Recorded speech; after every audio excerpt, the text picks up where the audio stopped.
Once again, I am being reminded of how really good Danganronpa V3 soundtrack is right now. Look at how sick that guitar goes. It's time to search for hope, because this is going to be as close as we can get in this particular route that we're in right now in 100 lines. So yeah, the vibe is pretty immaculate a little bit. But yeah, think we're pretty much ready to go here. That being said, well, let me go and get in the view real quick here. As soon as I remember how to do it. There we go. Hi. Hello, hello, hello, hello. It is me, Laguo Jadeheart, your favorite little fishman VTuber. And yeah, we are back with some more of Session 13 in particular of the 100-line Last Defense Academy of the second term in particular. Oh boy, so last time a lot kind of happened.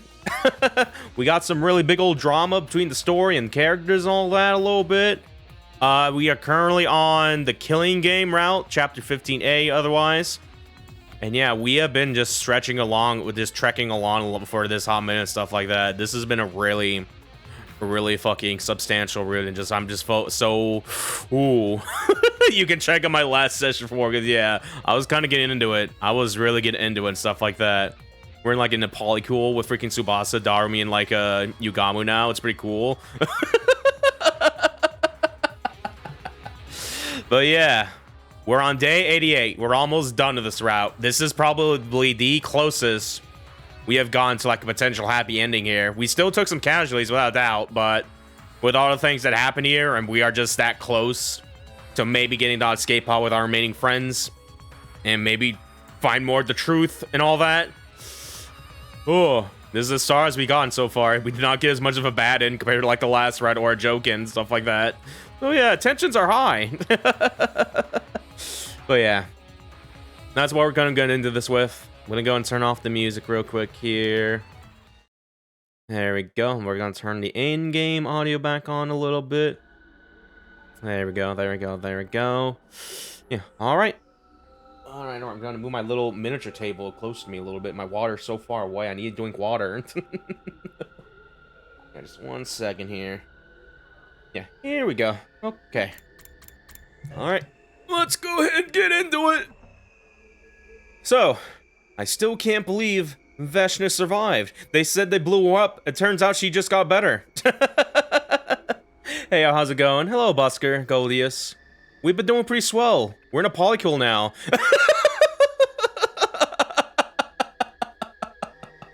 We may or may not be re-entered that one Danganronpa ending or joke ending or whatever, but for real, with like Tsubasa, Darumi, and Yugamu now, I'm like, hell yeah, dude. We did like that 4 Gaijin thing, but it's like for like the dream sequence or whatever. So yeah, things are going well. This is probably like the farthest we're getting into like a sort of little happy ending a little bit and stuff like that, compared to just ruining everything in like our first route and stuff like that. So yeah, we're doing pretty good. Let's hope we can keep that momentum going. So yeah, let's get into it. So yeah, Veshna survived. Boy, that our army's grown even stronger. They became serious about taking us out because we were so aggressive during the hunt. Perhaps this is the sponsor's ultimate objective all along. Why do you say that? They organized a game that made us hunt down every single school invader we saw. Knowing all the time that it would foster our hatred among the invaders, eventually boiling over exploding into all-out war. Through what I did today was a time I imagined. The kind of full-scale fighting is sure to create an astounding number of dead bodies. So the sponsors get tons of dead bodies by making both sides take each other out. It's sounding more and more like the first sponsor really was a zombie. We're still playing out the sponsor script even after they're gone. How big do you think Vesh's final attack will be? If that side is truly unified, the number of combat organisms will be the likes of which we've never seen before. How can we defend ourselves against that? And Vesh is stronger than Dasho, right? She did just absorb his crypto globin. What an impossible game to try and win. Everyone started looking gloomy. Who could blame us? We were all filled with dread. We thought our fight would be over once Dasha was defeated, but that hope had been turned into utter despair. This couldn't go on. We were being paralyzed by fear. As their leader, I had to do something. Let's talk about our bright future ahead. Well, what's gone into you all of a sudden? Dwelling on gloomy stuff is only going to make us more gloomier. So let's talk about what our dreams for the future are. This is an order from your leader. I'll even start us off. I ignored everybody's confusion and started talking about my dreams. Once we're yeah! I'm going to become roommates with Tsubasa, Yugamu, and Darumi. I'm doing what Takumi's doing right now. That's me at this. We're gonna rent a cheap but big house and live together in abject poverty. Becoming penniless roommates with my friends. That's my current dream. But wait a second, Takumi. That was my dream. You can't just poach it like that. It just means you and I have the same dream, Tsubasa. Just like we should. You and I are united in mind and body. Ooh, in more ways than one. Stop, not in front of all these people. Really not appreciating this unsolicited info dump, guys. Wow, united in mind and body, so suggestive. What? What is it? What's being united in mind and body suggestive of? Close your ears, Kami. You're too young for this. Yugamu, you're next. What are you gonna do when we get back? Any future plans? Dream jobs? Dream job, you say? Ideally, I'd like to do something medicine-related. I think I've taken enough lives, so now I want to use my knowledge about the human body to save lives instead. I think you make a great doctor. You've already saved my life plenty of times. How about you, Darmi? What are you gonna do? What a stupid question. Infiltrating Aerogate Company, of course. I'll start as a janitor, work my way up to become director of my own project. Then I'll flood the spineless adventure game industry with my erotic fantasies. Wow, when did you become so optimistic, Darmi? You call this being optimistic? What about you two? What do you want to do on the artificial satellite? Just live my life out peacefully, commune, I guess. Take daily walks, go shopping, and enjoy life like an ordinary person. I don't expect a life of ease as a refugee, but I will use my skills and abilities to overcome any obstacle. I'll support you however I can, too. That's what I promised Ava. Your turn, Ima and Kako. If you have any dreams, we'd love to hear them. It just so happened Brother Deers and I were discussing this matter the other day. Once we make it to the satellite, we'll volunteer to distribute food to any children in need. We really should balance out all the bad things we did here with some good stuff. And what could be better than helping children who are just like us in the past? That's an awesome dream to have. I'll put a powerful cooking stove for you. You'll likely need medical assistance as well. That's where I come in. I can help with that. As we spoke out our plans and dreams, our faces become brighter and brighter. Painting a vivid mental picture of a bright future is a great way to shake yourself out of paralysis of despair. That was what I learned that night. Not to mention, being around Tsubasa infused me with even more life. Let's all beat Veshness together. Her Crypto Globin will definitely be strong enough to activate the escape pod. Then we'll be able to make our dreams come true. Thus, energized, looking forward to the future again. Everyone's starting preparing for the final attack with renewed determination. We gotta be as strong as possible if Vesh just launches her final attack. Dude, is this free time? I slapped my cheeks into gear and started trading. Yeah! It took us, like so many days, but we finally have free time again! I thought I'd never see it again. Holy shit. Alright, well, this is like our first free time in this round. Okay, not a lot to do, a little bit. We only have, like a handful of characters to interact with and stuff like that. I do at least want to show off how everyone's doing on their upgrades and stuff like that, because as of currently, besides, like, 2 skills like Counter-Strike and Last DL, everyone here has pretty much been upgraded to as best as they can and stuff like that.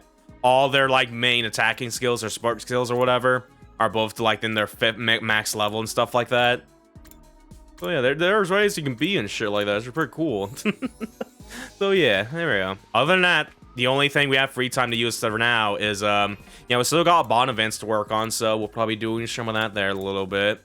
Oh yeah, let me see. Yeah, unfortunately, we can't do it with you. We can work on Darmi. I feel like it's only appropriate to do Tsubasa here a little bit. First things first here. So we'll do that real quick here.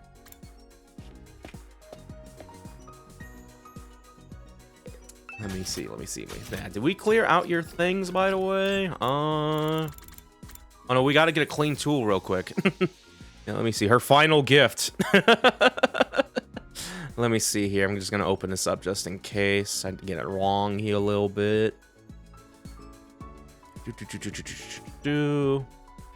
Here we go. Yeah, clean tool. She is gonna want the hand cream. Soothing cream to protect skins from irritation and dirt. A must-have for engineers to work with harsh chemicals. Okay. Here you go. Is this for me? Wow! You have no idea how happy you just made me! Alright, now we gotta do it again.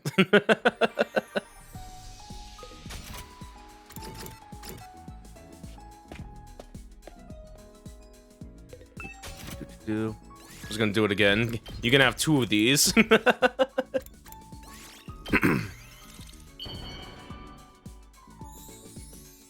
you go. Is this for me? No bond up though.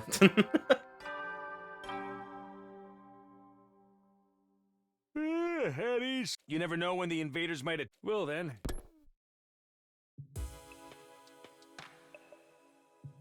Vashnis must be organizing her troops right now. The upcoming final attack was causing me a lot of anxiety. But it's fine. We can beat them. We survived the invader hunt. Vashnis has nothing on us. We can do this. We can beat them. I choose to believe in our ultimate victory. After all, we had nothing else to fall back on.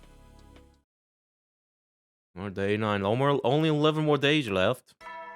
I imagine she's probably going to attack around like day 95, maybe, or somewhere around that range, but we'll see. Get ready for your 89.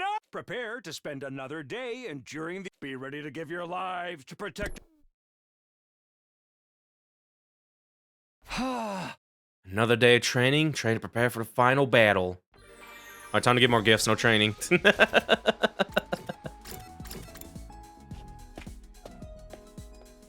Yeah, we should be able to get a bond rank at least, because I noticed that they go up in like 15 points or whatever, so if you 3 times you give them like their best gift, they'll trigger that and stuff like that. Yeah, so far we did like 2 of these. Let's see if the third one's gonna do the thing here. Here you go. Is this for me? Yeah, there we go. Yeah! Friends, but it's been a little tiring talking to them lately. I don't want to sound like an old woman, but all they talk about is anime, pop idols, and fashion.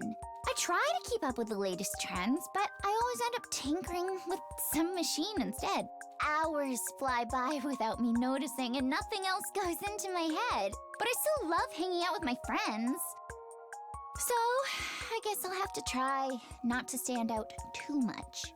I'm not forcing myself to fit in, okay? My friends understand that's just who I am. I tend to get tongue-tied in front of new people, though. The other day, I was dragged along to a mixer and ruined the mood because I could barely hold a conversation with anyone. I've still got a ways to go before I can even think about dating, huh? We're doing that right now!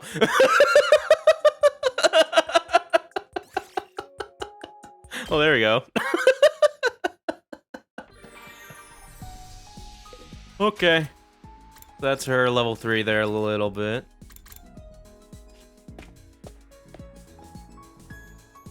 And let me see here. Who else do we need to work on?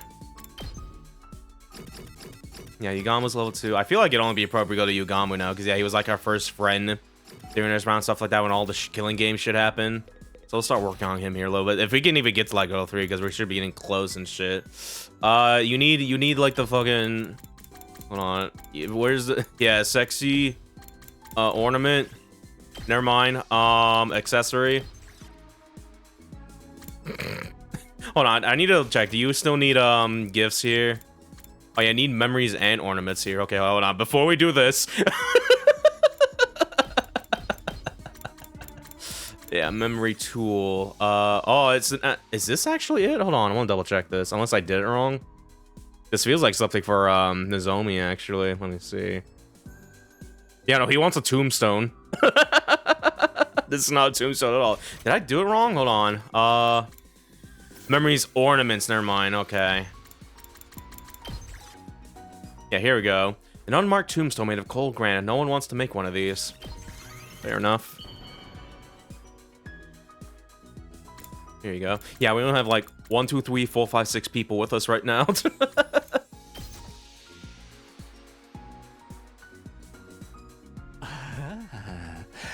This excites me so much I might accidentally kill you on impulse.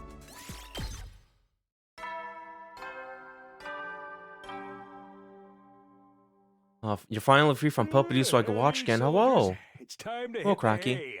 I don't know what the fuck is going on anymore. A lot kind of happened in between where you were gone and stuff like that. To give like a quick TLDR, we were able to stop the killing game. Ado was one of the sponsors. And then Tsubasa killed him. who he apparently was able to come back through timeline travel, whatever. It's fucking alternate dimension hopping, I guess. And now we just have to worry about Veshnas again. Yeah, we did. But again, he parallel universes, I guess. He's kind of like Palkia to my Dialga right now. He can just do that a little bit, I guess, now. So even when we kill him, he'll still maybe be there. There's a good chance for like the other like the diving suit guys or whatever we've seen like the other route. One of those is probably Ado, maybe. Like, oh, he would try to kill me with the power saw, that bastard. Anyway, Veshnas didn't show up today either. Perhaps it's taking her longer than expected to get troops in order. Well, that's good news for us. The later she and her army show up, the more time we have to prepare. That's okay. I'm gonna be alright. We can do this. We can beat them. I repeated my mantra to myself over and over as I got into bed. It was all I could do to live each day clinging to the belief that we've been victorious in the end. Only 10 more days.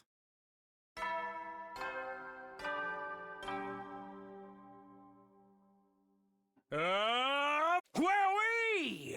The time Wowee. humanity has longed for. It's been a long and arduous road. In 10 days, you'll have. Well then, everyone. Without a doubt, this has so far been like the closest we could get like another happy ending than what the fuck happened during the slasher route a little bit. Like, we still took some casualties without a doubt, but due to power of character development and stuff like that, we're doing better.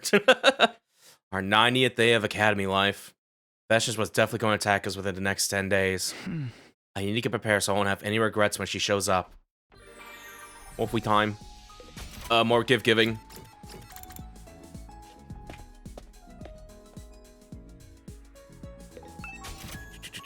Alright, let's do this again. Sexy. I think it was, ornament? No, never mind. Tool? I mean, this would also work. Where the fuck would the ball gag was here? No, I already did that one. Yeah, that's nothing there. Was it accessory, was it? Yeah, there it is. Here you go, man.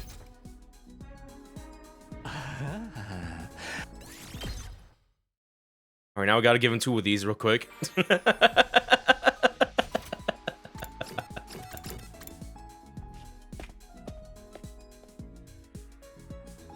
You do be wanting a little bit of a ball gag right there, a little bit.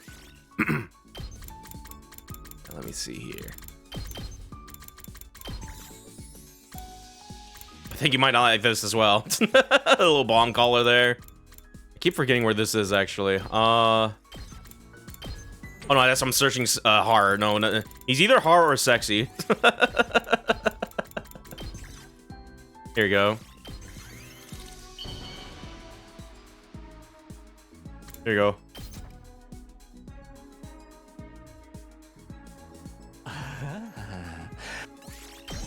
Alright, dab him up.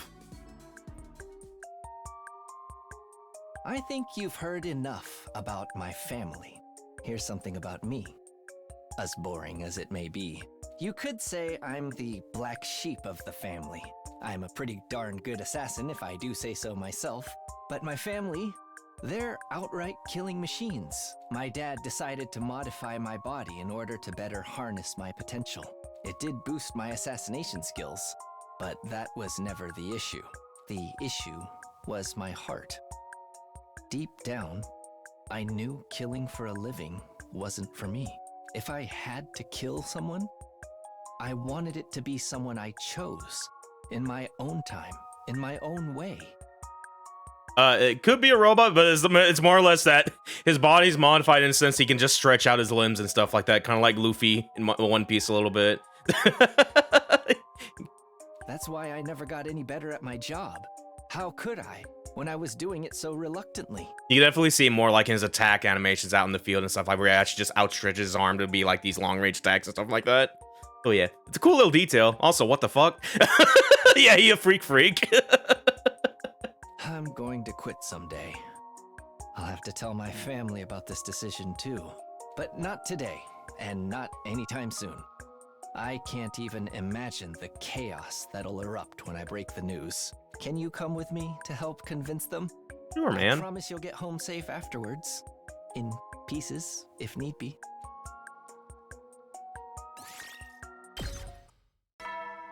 Do like the little touch, even though like we're doing this out of order. Like we already had like the talk with him earlier, being like wants to be a doctor after all the assassin stuff a little bit. Well then. Yugamo in this route particular we've been on has been really good, by the way. I recommend you check out like the last few VODs. Because yeah, this was a really good route with him in it, and I really liked my time with him here and there and stuff like that. He's definitely part of our polycule with Tsubasa and Darumi now. Another day with no attack. This must be what the calm before the storm is like. It still doesn't feel like the cusp of a final showdown. Just come on, try it already, Vechness. You're going to lose. We need to sit down and watch all the VODs. I've been so busy this past. No, I get you. These have also been like super marathon-y a little bit. Good morning. So I don't blame you for stuff like that. Take your own time and shit like that. But the feet, so work well and work to. If I had the time, if I could like make highlight reels or stuff like that, or like maybe pay someone to do that in my stead. I don't know if I can, because it's about to be like a 20-part long thing and be like, but still, there's definitely been some really fun moments I would just like to, you know, abridge and shit like that, and it's like an own separate video and shit. But yeah, either way, get more train today. I am a machine that turns my free time into giving gifts.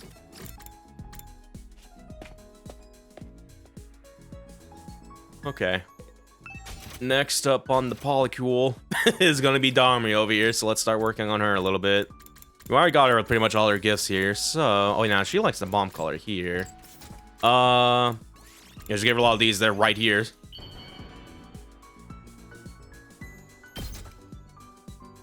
Free time, my beloved. It's so insane. Like, during this route specifically, we only get free time in, like, the last 2 weeks. I don't mind it, because, yeah, this has been a very substantial story-based route a little bit, but it's so funny seeing all the memes and shit about how much free time there is in this game, and there's, like, barely any in this route we've been on.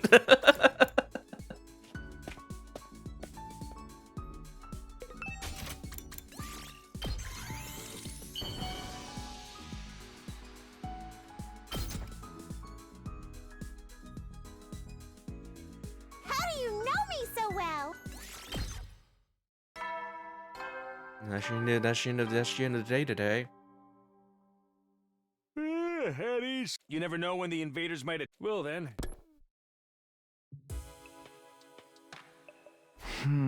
Everyone's gotten a lot stronger in the last few days. If we kept going like this, the invader army would be no match for us. With that thought in mind, I started getting ready for bed. Just then, Obimon? Good to be at this hour. I opened the door hesitantly. Standing on the other side was... Commune? It's pretty late. Did you need something? Commune's face was twisted in agony. What is it? I intercepted the wireless comms just now and ascertained the size of Vechness' army. Really? How big is it? Much bigger than I anticipated. The Supreme Commander's claim about having the strongest army in history was no idle boast. So, what are you saying? If she comes at you with full force of that army, your chances of victory are 0. 0? That's an exaggeration, right? We won't know for sure unless we try. We know. You need to give my calculation skills more credit. Not only is the army massive, they also have procured a large amount of extinguishing agents capable of putting out the wall of fire. And do not forget they have Veshness leading them. The battle is as good as lost already. I was hit by a wave of dizziness and almost collapsed on the spot. Should I even burn the others with this new revelation? They supported me because they believed we could fight off Veshness together. But now... That's why I've come to you. I have a proposal that can avert total annihilation. Proposal? You mean, there's still a way out of this? There is, and it's incredibly simple. We activate your escape pod before Veshness arrives. The pod? Well, we're seeing ducks right now precisely because we can't make it work. Only Veshness has Crypto Globe and strong enough to power it now. We need not remain fixated on her. You... no, I don't like what I'm reading here. You have Crypto Globe and a far greater power than Veshness can ever dream of right here in this academy. The Divine Infant. Never heard him called by that name before, but I knew who she was talking about. Okay, but what if we use the baby as fuel? His face immediately surfaced in my mind. You mean the baby in the defense room? In the defense room on the 3rd floor of the academy was a baby in a capsule. The undying flames being produced by the baby's body around the clock were also being stored in missiles. It would take 100 days for all the missiles to be filled with undying flames. That was the reason we were here defending the academy. How do you know about him? Have I not already mentioned I once headed the intelligence department on the other side? I am more familiar with their secret weapons powers than anyone else. In fact, I would venture to say I know more than you and your friends. You have not even been told half of it. Powering up the escape pod will be trivial with the Crypto Globe of Divine Infant. Nevertheless, there are risks involved. Once the baby is dead, the protective wall of fire around the academy will disappear. Veshness is likely to seize that opportunity to launch her final assault. However, given the current size and scale of her army, it may not be so nimble as it once was. Veshness' army don't factor into this. We're not killing the baby. Your anger is warranted. This is undoubtedly an illogical measure. But Takumi, even if you do not kill him for this purpose... Did you know he'll be dead in another week anyway? The missiles he is creating that defense from are ruthless weapons designed to raise all life on this planet, including himself. If the baby was going to die on day 100 anyway, maybe it wouldn't be a crime to kill him just a few days before. Flame Boys watches the back. Yeah, no, he's like... I imagine we're probably going to convo with him shortly here, but yeah. No, absolutely not. You can't ask me to kill a friend. My Topa ghost boy. Even if you haven't seen him in a while, he was still our friend. So what if he was destined to die in another week anyway? Killing myself is out of the question. You are perfectly justified to feel reluctant. It's not a path I would willingly tread either. But hear me out, Takumi. As cruel as this may sound, might it not actually be your duty to kill the baby? But my duty? Why's that? Why, you ask? It's obvious. Because you killed my mother, Ava. I do not hate you for what you did. It's just my mother chose her own fate. But now that you have stained your hands with her blood, you are obliged to keep going in that same vein to the very end. It is irrational that you could kill Ava yet refuse to kill the baby. My past sins continue to haunt me even now, drive me into corners and force me to make unpleasant decisions. Yeah, no, we killed Ava. Again, it's a lot to kind of go over, but she was having character development or just a really good relationship with like Nozomi in a mother-daughter way. But due to circumstances of her getting captured, and she basically gave us the bomb or the detonator to like blow her up, and yeah, a lot happened a little bit. It's like, man, which is why I really like this route a little bit with all the crazy shit happening here. But yeah, driving me to corners forced me to make unpleasant decisions. What Kamyu said made sense. It was my duty as Ava's killer to kill the baby as well. You don't need to take action right away. However, do remember that time is running out. I will be waiting in the underground storeroom. When you feel ready, bring the baby's body to me there. Kamyu left me alone in my room to think over her proposal. I threw myself into bed and stared at the ceiling, but I couldn't think clearly. I just couldn't. 話題なんと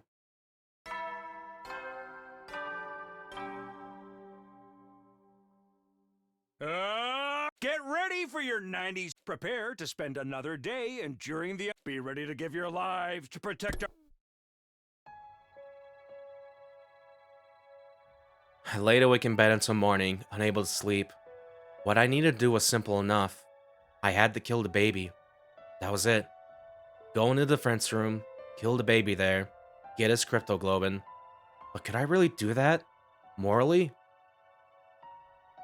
We hadn't seen him in a while, but he was still our friend. I felt a sudden, desperate urge to see the others. I got up from bed and started wandering around school in search of my friends.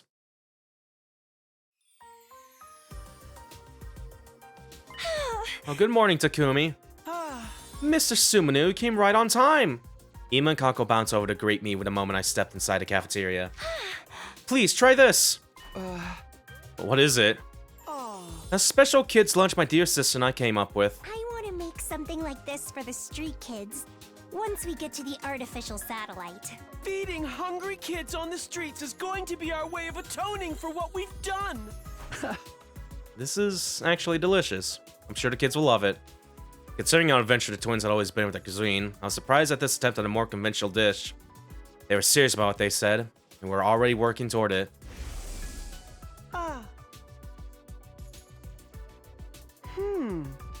They made normal food. They're working so hard to fight their instincts. A little bit, yeah. See, again, character development in this route went crazy a little bit. Like, they're making food normally. They put that shit on a little Zoopal plate and everything. It's like, yeah, the kids will love it. I finished the kids' lunch Ima and Kako made, then left the cafeteria. I peeked in the library to find Yugama poring over a stack of books on a table. Takumi, drop by for some morning reading too? Yeah, I thought it would be nice for a change. What are you reading? Medical books related to biology. I'm gonna relearn everything from the basics. How else can I become a good doctor, right? You weren't joking about the doctor dream, huh?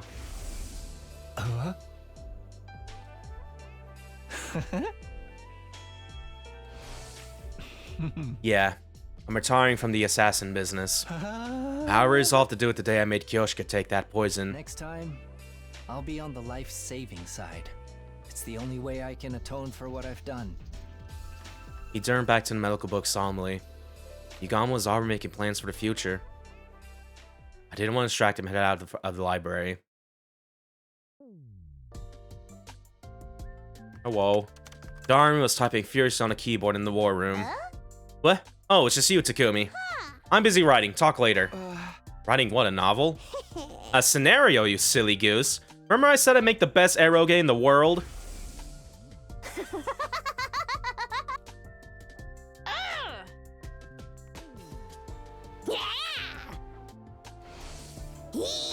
I always thought I'd start working on it after getting back to the artificial satellite, but I can't stop the momentum now.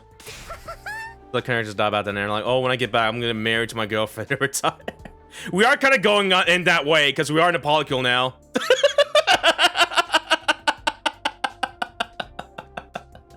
I've been so caught up, I've already put 2 all-nighters in a row. Darmi's eyes were shining with life.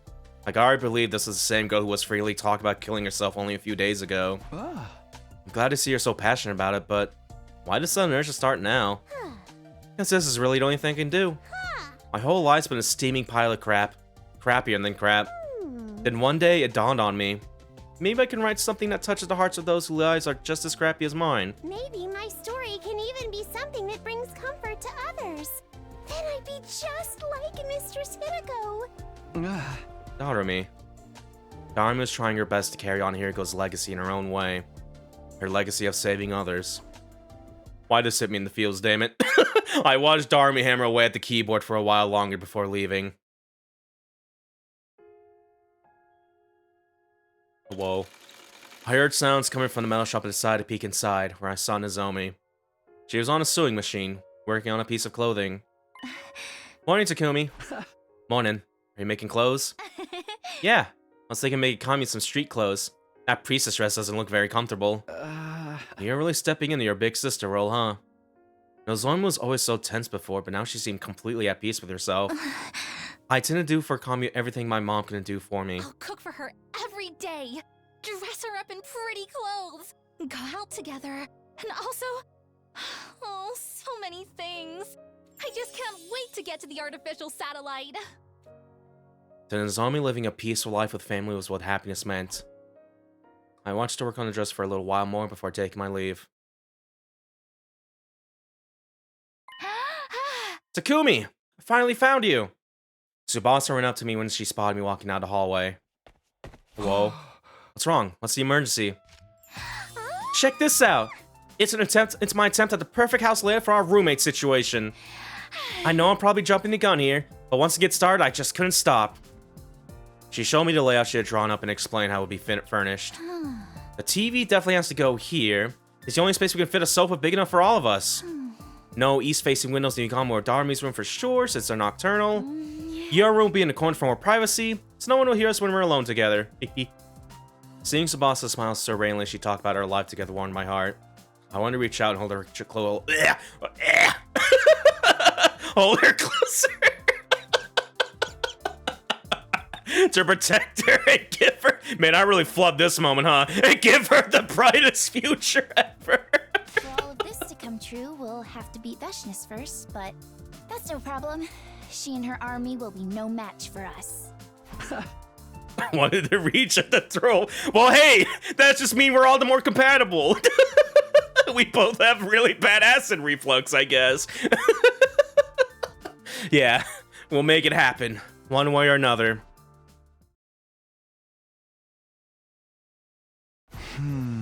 Everyone's already taking firm steps toward their futures.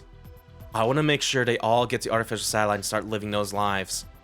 But to do that, is killing the baby and taking this crypto globin really the only way?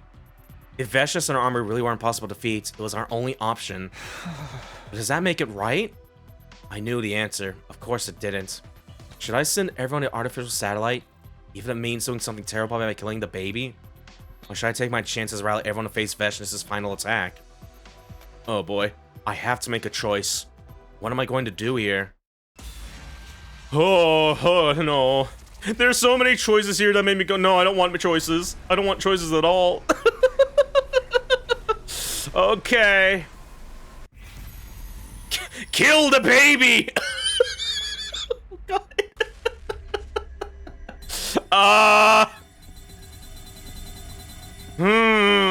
I really wish we had a talk with, like, the Fire Boy again real quick to see what he thoughts about it, because I would imagine he would just like, yeah, sure, go ahead, but like a more heartfelt way. I need to drink some water real quick. Man.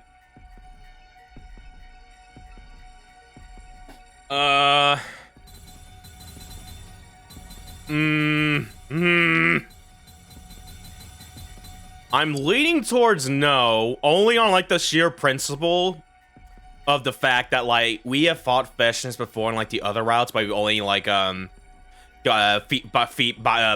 her in a way where she only got to like half health and the fight was over essentially. Because yeah, we haven't really gotten the chance to actually beat her yet, and they're making this route sound like that. No, it's a really big army. We can't do that. I guess on the one hand, we've actually could have bunched this route anyway, but on the other hand, this could be a chance to redeem us. Yeah. We're gonna reload this anyway, because since we're already close to the end, I at least want to see the previews at least of what we could get on different stuff. For this one in particular, because we're already close to the end, we can at least reload and see it to the end and get another ending that way. But yeah, for now, with my first, my gut reaction, I'm gonna say no.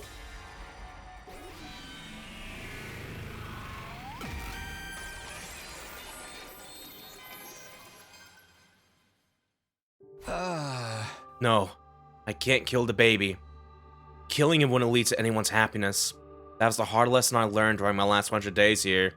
Baby spared. I didn't want to make that mistake again. I have to let Commune know about my decision. I headed to the underground hangar where Commune was waiting. You want to face Veshness head on?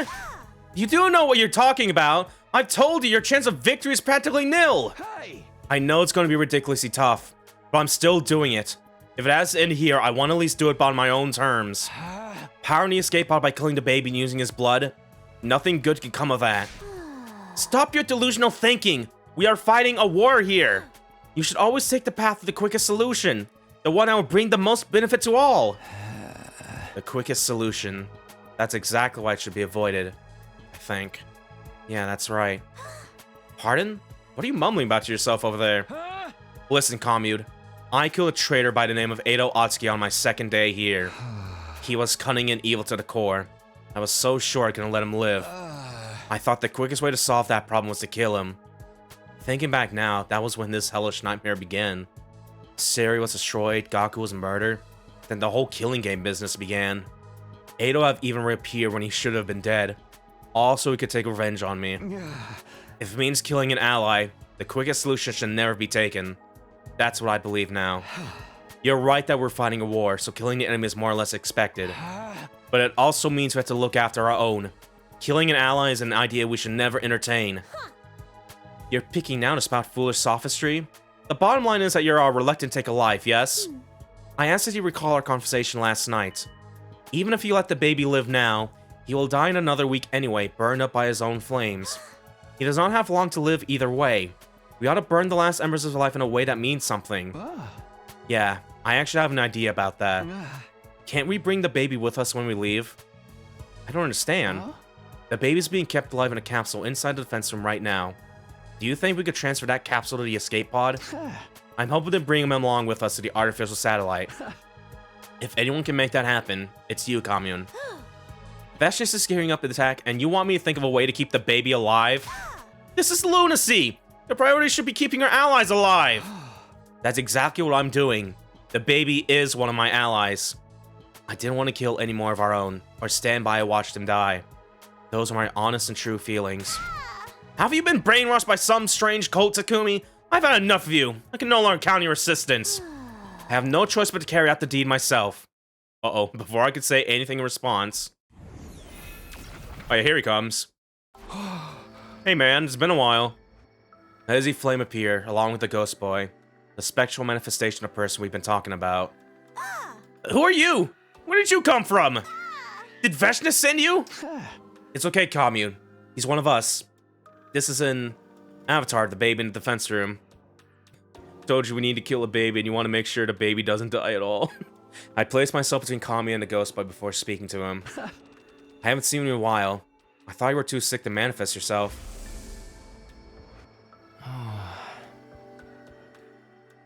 Huh?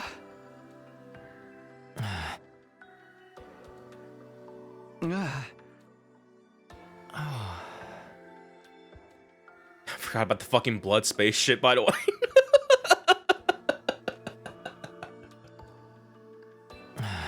The blood dimension over there. It's affecting my aura. This may sound strange, but the blood space corruption was purified a little while ago. And I suddenly recovered. Oh, good for him. He's better.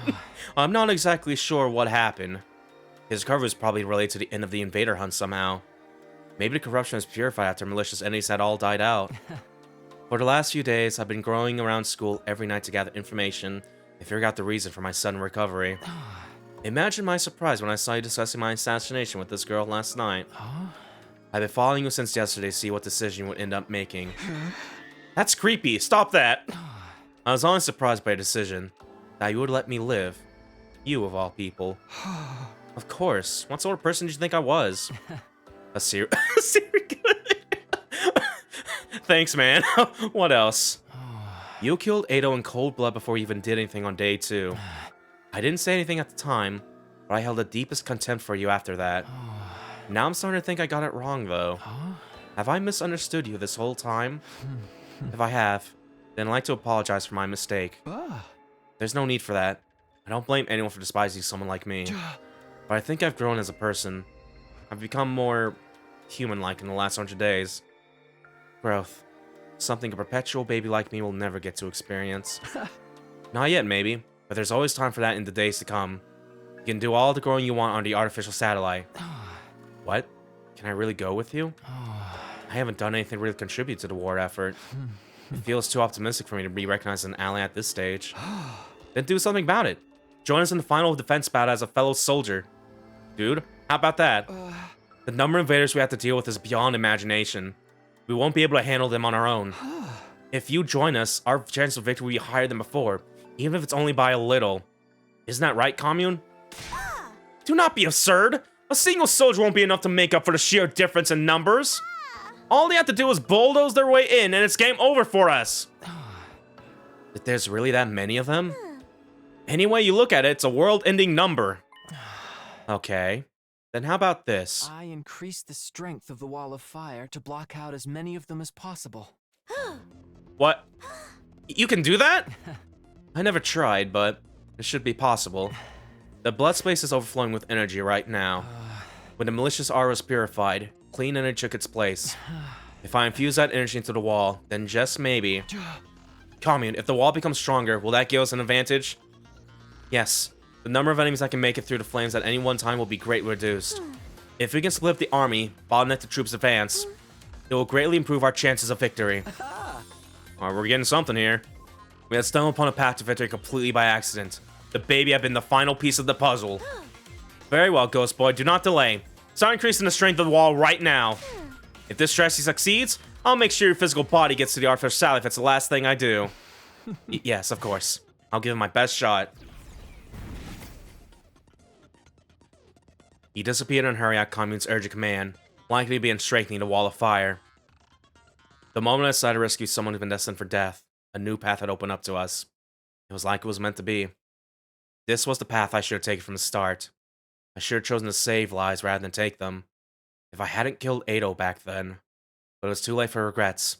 I had to focus on saving the baby.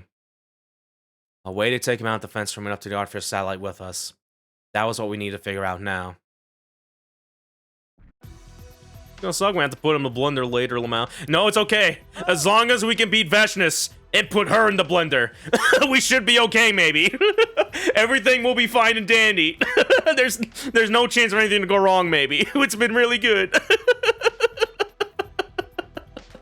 Let me see if I got this straight. Basically, you want us to break down this door and get into the defense room, right? So we can save the baby that's inside? Can we do that, though? Isn't the capsule using a life support system or something? This is what we need to do. Get inside and ascertain. Wasn't this door protected by undying flames the last time we saw it? When did they disappear? The baby must extinguish them to make them easier for us. Helping us in return for helping him, huh? It's like a fairy tale. Yeah, except this is a grim reality. Anyway, help me break down this door. We stood in front of the door with our class weapons in hand. Alright, guys. We'll attack the door all at once on the count of 3. 1, 2, 3. Oh, we did it. Without the undying flames to protect it, the door was no longer impervious. Slowly but steadily, the door began to crumble under our attacks. The damage grew heavier and heavier. Until at long last, it opened. The second it was open, we all went rushing through like an avalanche. And inside... Alright, back in here. This is where we fought the bio-lizard in SA2 right now. The baby's capsule was in the deepest part of the room. Let me see. Yes. If I modify the capsule to be self-sustaining, we need only take it into the escape pod with us once Veshness is defeated. It will be a complicated operation, but I can count on everyone's full support, can't I? That day, all of us joined in the effort to modify the capsule so that we could keep our promise to take the baby along with us. Alright, still getting these a little bit. Alright, day 93, 1 more week left. Never mind, 6 days left. And then 5. 4. Oh, good heavens. 3. 2. If you invert his hair color with like the red and like the black highlight, he would basically be just Shadow. 1 full week after we began work on the capsule modification. Intruder alert. All right. Defense mode initiated. It's Veshness. She's here. I leaped out of bed the moment the alarm went off. The big moment was finally here. Veshness had led her massive army here with the goal of completely wiping us out. I ran over to the war room at full speed.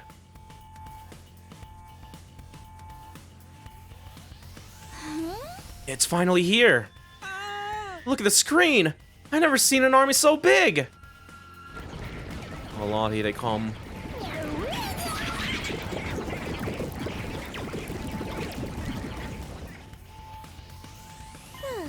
Even so, this is not as large as I anticipated.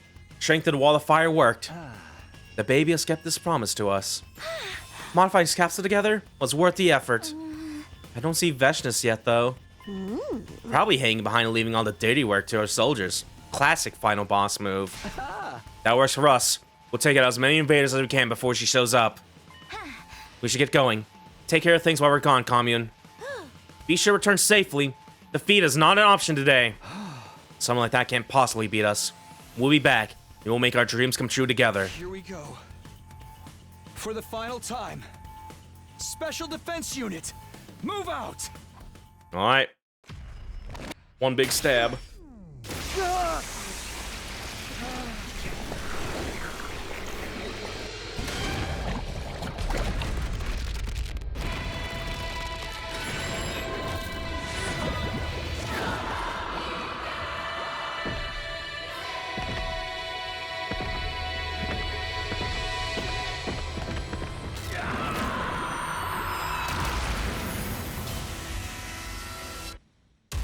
Let's do it.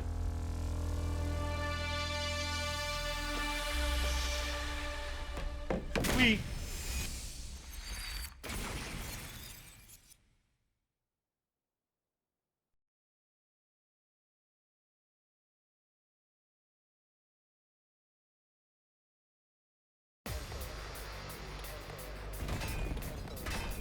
I got the gold fuckers here again.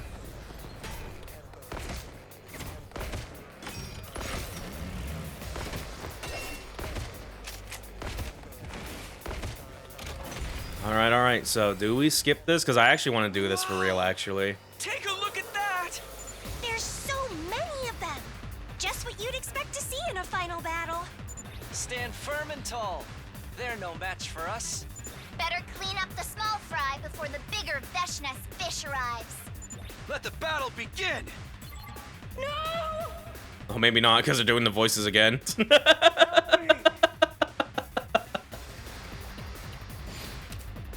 Alright, we'll see. Oh no, we have to do this for real. Okay, oh shit, alright. Unique battle! Unique battle! I was wondering if we're gonna skip this or not, but no. Okay, we're about to fight Veshness for real then. If we're doing this now. Alright, oh boy. Alright, well, you know what? It's... We're trying to do this. We gotta shut the voices up, though. Alright, hopefully, with everyone upgraded as best we can go pretty quickly doing this a little bit here. Yeah, this would be pretty good a little bit. That's it. Good to go. Do a little 2 for 1 here. Take this. Got it. Alright. Oh, man, fucking, this is fucking, Jesus Christ, this is so scary. A little bit, actually, a little bit, But yeah, we'll try. Let me see. Yeah, we got this dickhead with the armor over there I don't like. Let me see. Let's get to the killing.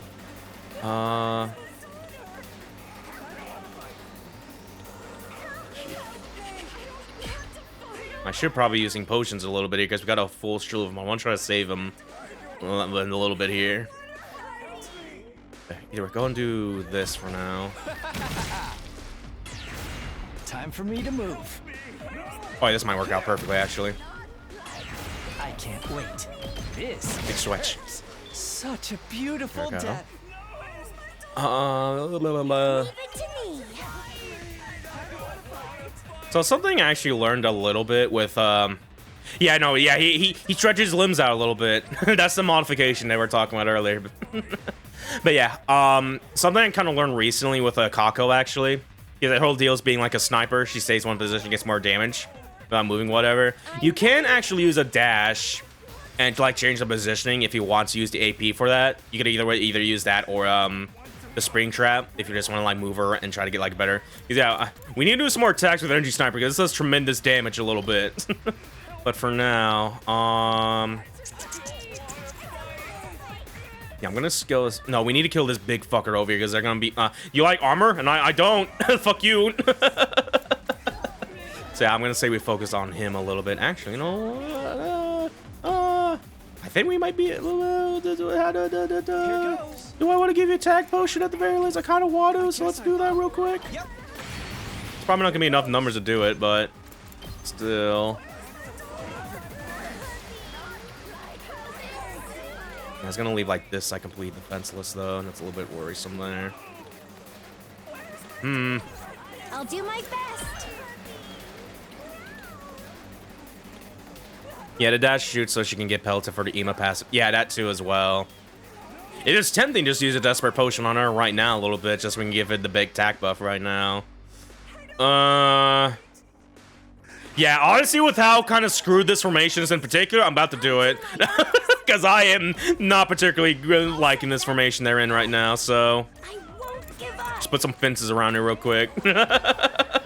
They won't attack her once I have the fences deployed. Let me see. Especially if Ema can just run past him as well a little bit. I at least want to give some space here, so I'll probably do like this. I can't quit now. Oh, not the electric one. Save me Minecraft powers. Save me Fortnite powers.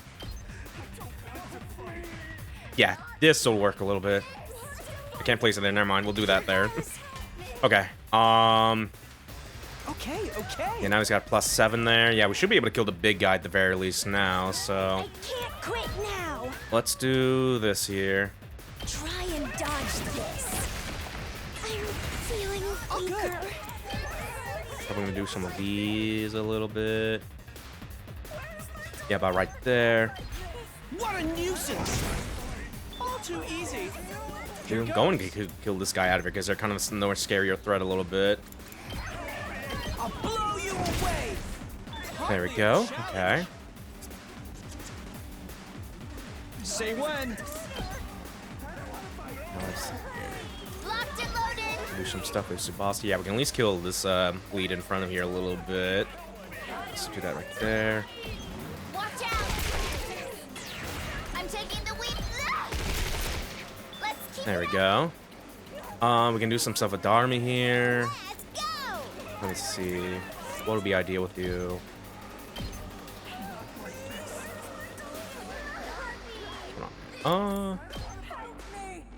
I think we might kill if we do this a little bit. Maybe do this combo in particular. Yeah, that will kill. All right, yeah, let's do that right there a little bit. There we go, there we go, there we go. Okay. Let me see here. Let me see. You do something with Nozomi, you probably just do a quick stun. Probably on someone at the very least, because we can't really do much right now a little bit. Yeah, I'm gonna stun the big guy over here a little bit, at the very least. I owe you.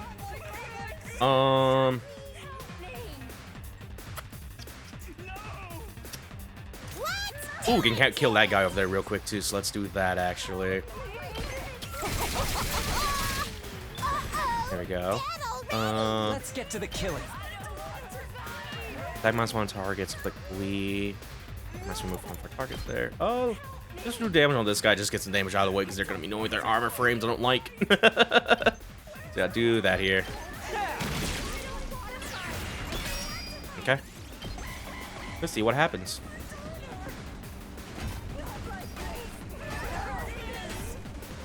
Ow. Ow. Ow.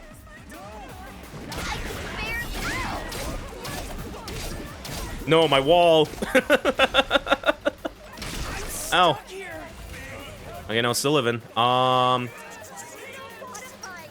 Who wants a quick attack boost? Who wants a quick attack boost here? I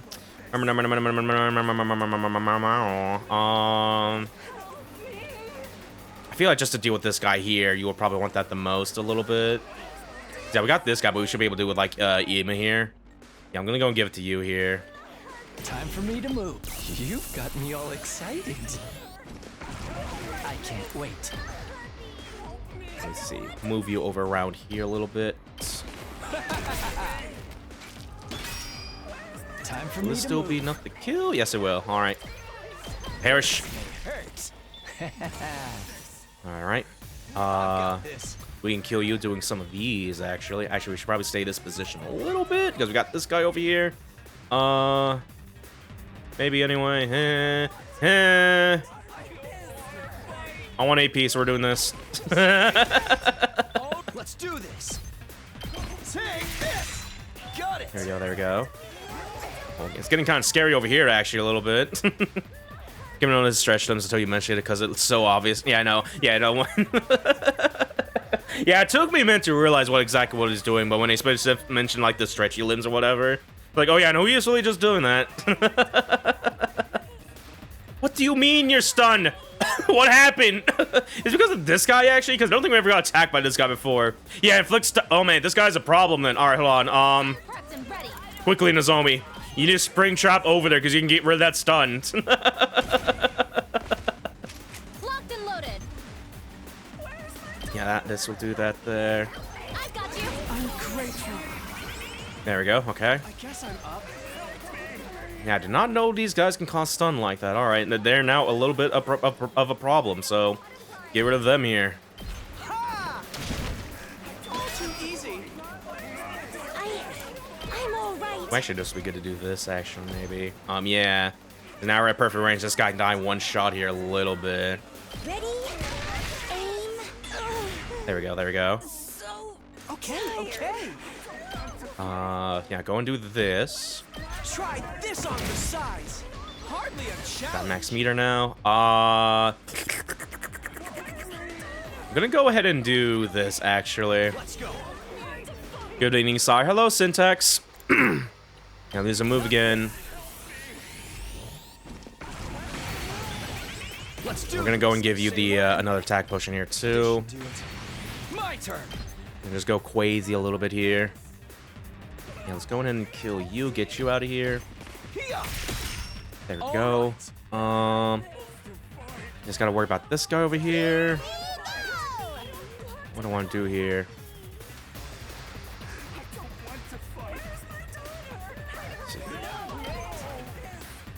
Pretty much just have to do this a little bit.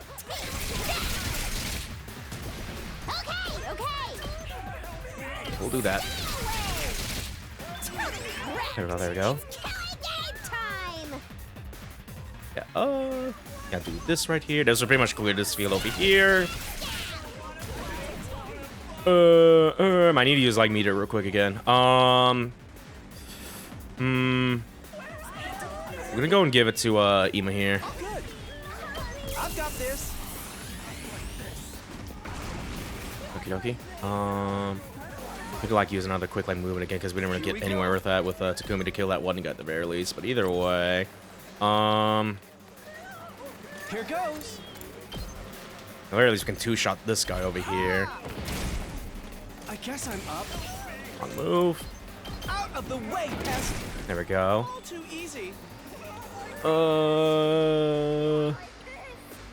Let me see. We have like potions, so might as well use an agility potion here a little bit. Time to use it. Good to go. And just go near him over here a little bit. Got it. Let's do this. Try and move up a little bit here. Get rid of this guy. I've got this. Yeah, this will do. That's it. All right. Okay. Yeah, this field's pretty much cleared out. Some work to do here.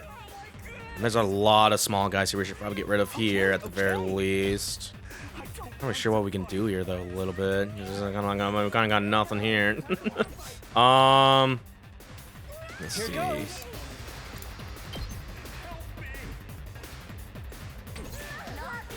Ironically, I feel like Tsubasa would be good. I just clean up these squads real quick here, but I don't want to springboard her over there at the very least. Yeah, there's only like 3 of these. We can at least do this real quick. Just get these guys out of here at the very least. There we go. No more coming. Ow.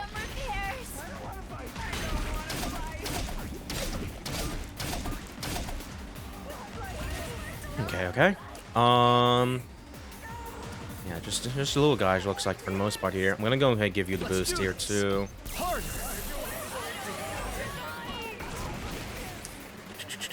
Do I just want to go for the quick kamikaze real quick here and just do damage to this guy? Yeah, she will at least be back after this a little bit, so and we get more AP and like voltage after this too, so I should be using these a lot more a little bit. Yeah, go and do this right here. This is the only way. Feel the wrath of my Ford 150 missiles. The rest is up to you. Okay, now we can kill this guy over here. There we go. More voltage. Just go over here and give it to Darumi.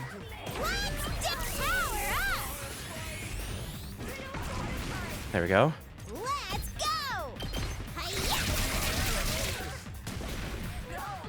Yeah, one guy left there, several here.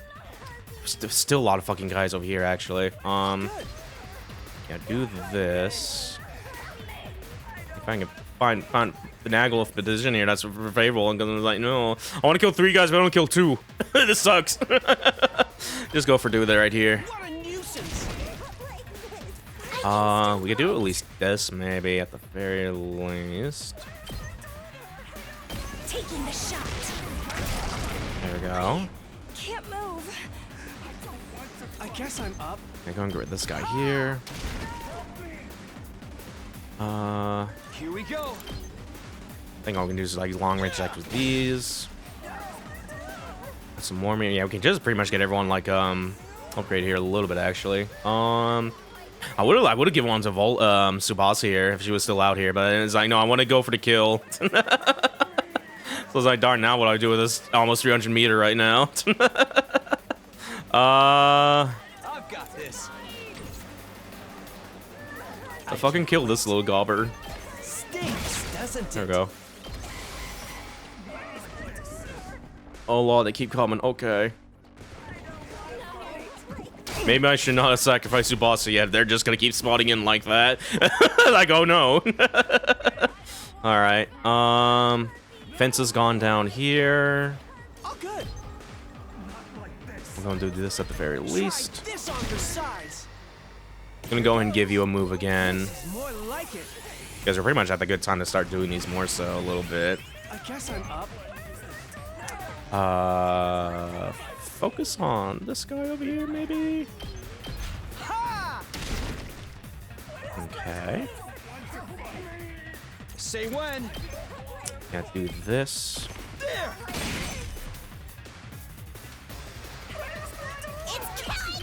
Yeah, these will be pretty easy to kill. I'm good to go. Does this do it for you? What else we got here? Okay, okay.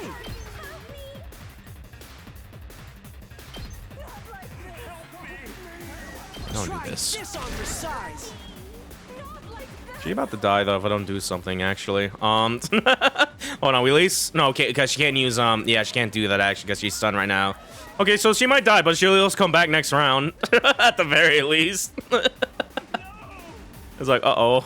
They're eating my chess pieces right now. I didn't think about this. And this is hard. Yeah, no. Yeah, no matter what, they're gonna kill her a little bit. Whoops. Oh well. I could go for like another quick movement again here at the very least. Let me see.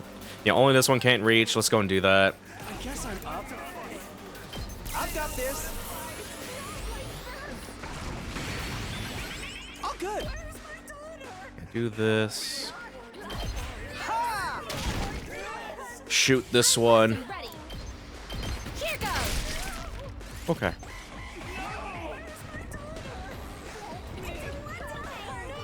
This is Owie. good. Yeah, okay, last little wave of enemies here. That all you got? Yeah, let's do this. I'm gonna bring you over here with the spring trap. Kill these guys over here. Time for me to move. How about this? There we go. There's one guy there. Yeah, one guy. Oh yeah, we pretty much got it here. Here goes. Out of the way, pest. I'm not done yet. Gonna put air slash. There we go. I'll be right back.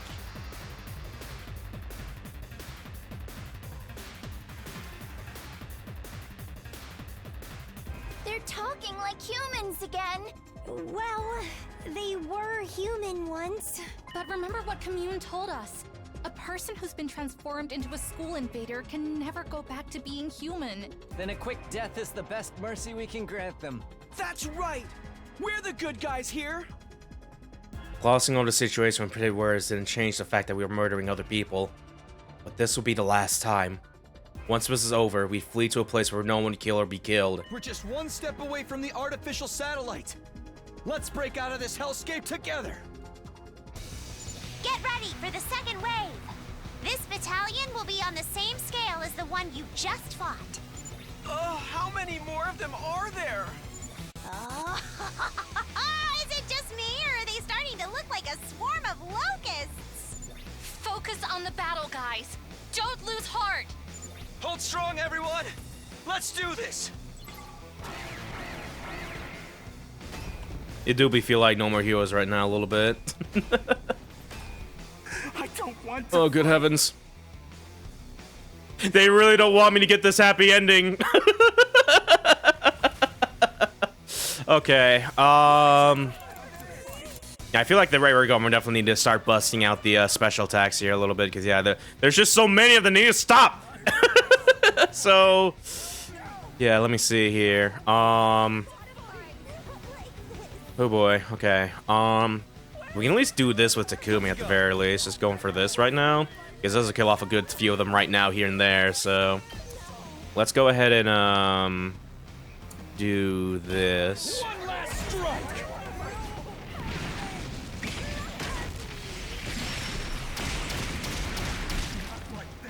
It's really time to, like, clean house a little bit.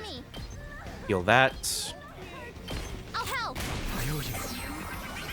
Alright, I'll try to save meter a little bit. We could, like, do it again, actually. Leave it to me. Yeah, if we can keep doing this and keep building a AP at the very least, we could do some pretty good stuff, actually. Yeah, do that!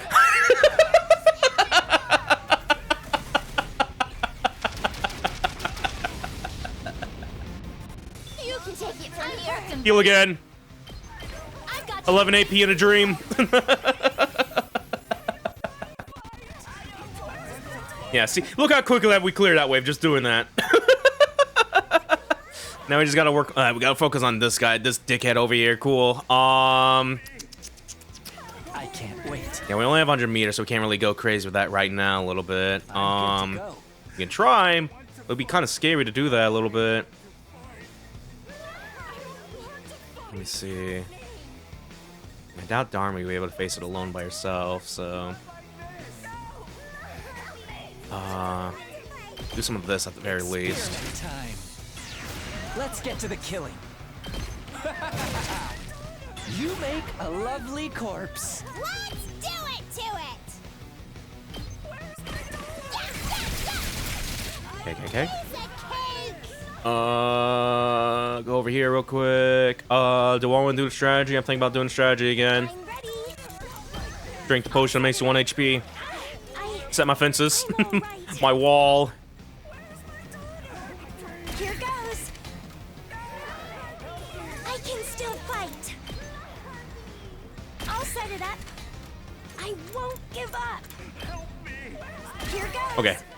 All good. How much would be this doing now, actually? I'm gonna go give you just an attack. Oh no, we can probably do this, actually. Quit now. Just shoot this guy real quick here at the very least, maybe. That one guy as well. Yeah, no, we should probably get rid of this guy at the very least because they have range attacks. So do that. I can dodge this. There we go. Weaker. Okay. I'm gonna go. How many potions do I have left? 7. I want to say we could probably do it with like maybe 5 potions going to the final wave here. So yeah, we'll use at least 2 more potions for the wave here.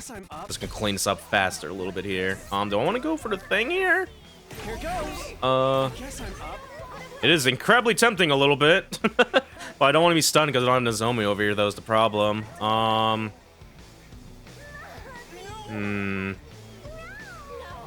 Yeah, no, we kill a lot of those guys right there, though. Here goes. Let's see. Yeah, go and do this first. Hardly a challenge. Let's see. Yeah, still got that guy. Okay, we at least have torture meter. We can do at least 1 more. Do another, like, attack while having Vulture left over a little bit. I guess I'm just gonna go and do this. Actually, just focus on get rid of these guys here. Wait, I just need to get Zomi over. I'm probably not because can't move over. They kill the big guy unless he use agility potion. Like, damn it!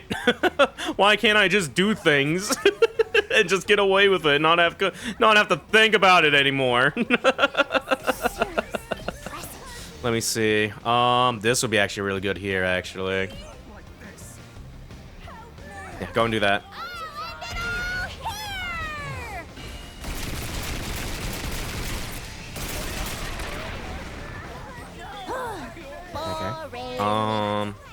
Time for me to move. Do some of How about these. this? I can't wait. There we go. Such a beautiful day. Yeah, just a little guys over here, big guy over here at the very least. A lot of fucking goons over here actually, like be a little scary. Yeah, I'm gonna try to get Nozomi over there to heal Darumi real quick. Time for action. I can reach over there a little bit. Yeah, here we go. All good. Thanks. There we go. Okay.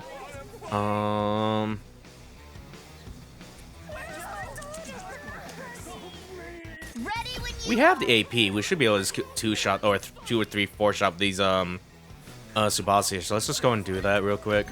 Takumi will soul that field over there. Don't try to stop me. I'm good whenever. Let's keep it ready when you are. How's this? There we go. I'm good whenever. Can I do anything with this? Doesn't look like I can. Here goes. I guess I'm up.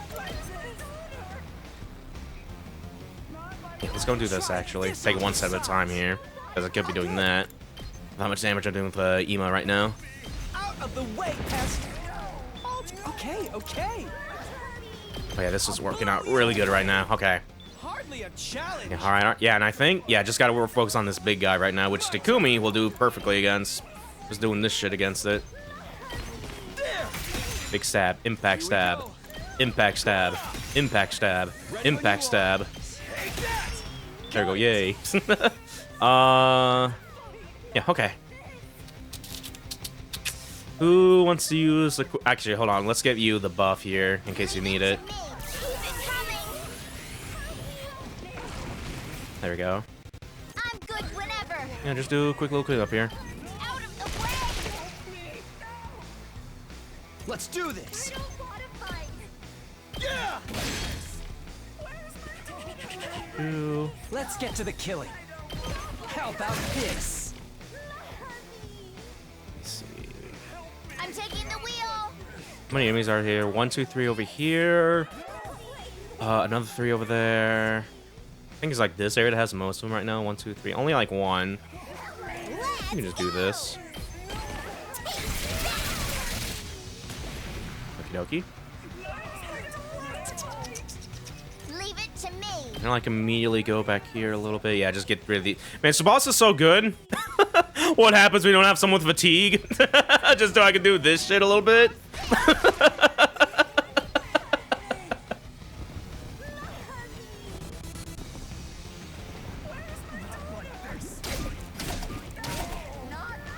Yeah, barely took any damage that turn a little bit. Cool, cool. Let's go and give an attack boost to, did I give an attack boost already? Yes, I did, okay. I'm gonna give one more to, Can still fight. Taco here. I feel so so powerful. Yeah, just clean up right now a little bit. My turn.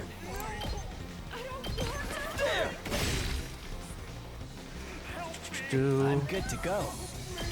Now, this is a real clean ass round, actually. A really clean round. Using all those super attacks really did pull through a little bit. As long as we get Nozomi in there to like heal their stun, like we can definitely get more mileage out of them a little bit here. Oh yeah. Here goes. Try this on for size. I guess I'm up. What a nuisance. All right. Sure. That means we're probably gonna see more though in a second. If they're like another wave's coming, here they come. Yeah, we actually finished like ahead of the turn actually a little bit. That's interesting. I'm really good at this a little bit. I'm doing it.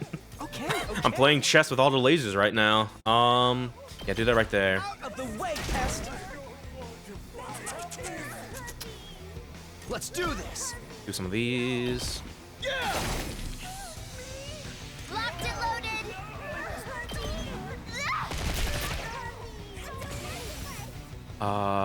Let's go and give you a move again. This is more like it. I guess I'm up. Ha! Not like this. Dude, yeah, this field's cleared out. Just gotta work on this one. Time for me to move. How about this? Here we go. Take that. Okay. Go. There we go. Okay, here comes another wave real quick. The little guys keep on coming. They won't stop.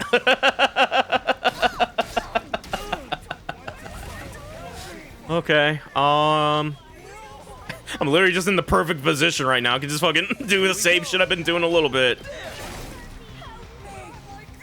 I'm taking the wheel. Okay. Try this on for size. Here goes. Give me another move again. I've got this. Okay. I'll blow you away. Right. Let's get to the. No, really, it's just the same position again. I'm in perfect placing, right? Perfect position right now. Just do this again. Seriously. There we go. Hell yeah. That was really fucking clean.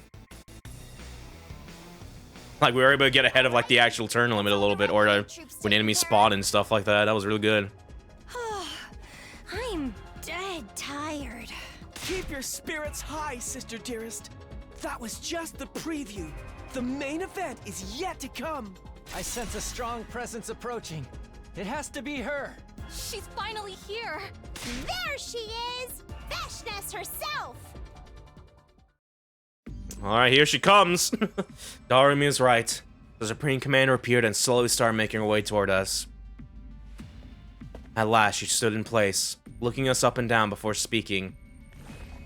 I'll admit, I did not foresee you lasting this long.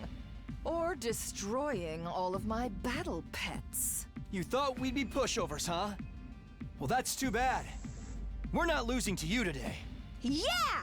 We're the elite few survivors of that brutal killing game! Look at what's become of your strongest army in history and tell us. Do you feel like surrendering yet? Surrender? Surely you jest. You have not even seen my real army yet. Watch and despair. You shall now witness the worst nightmare of your lives. Come forth, my elite slaves! Slice.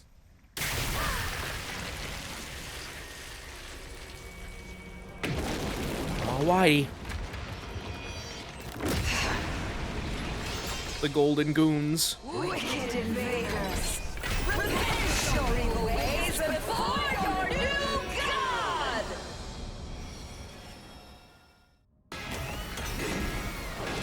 My Veshness for wheel this time. Paragon of Hope. Well, let's see what this is looking like right now. Yeah, kind of fully loaded on the front right now a little bit, but the other sides didn't look too bad here. She still had this many invaders up her sleeve? She wasn't bluffing when she said her army was bigger than ever. These troops must be her trump card. If she is desperate enough to pull them out now, she can't be having a good time.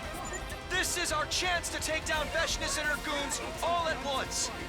This is the real final showdown. All right.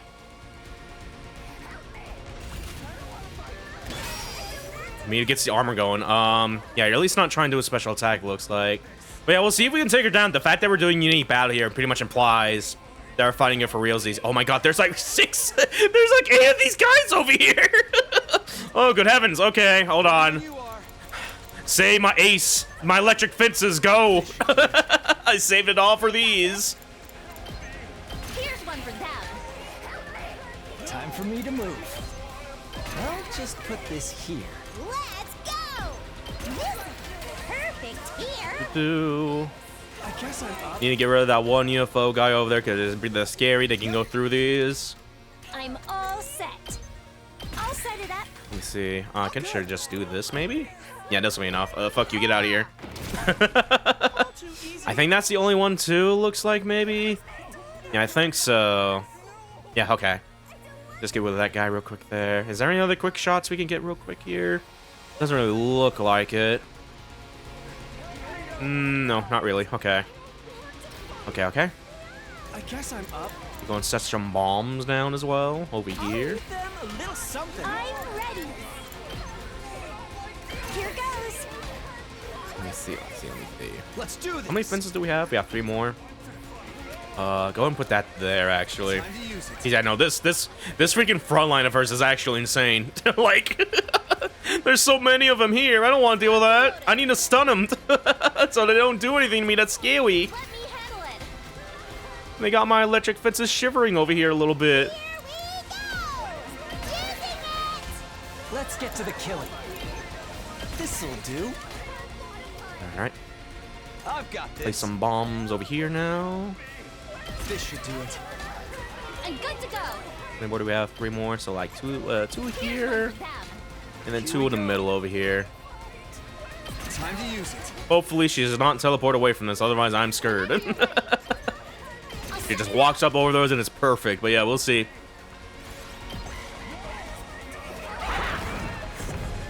Bitch!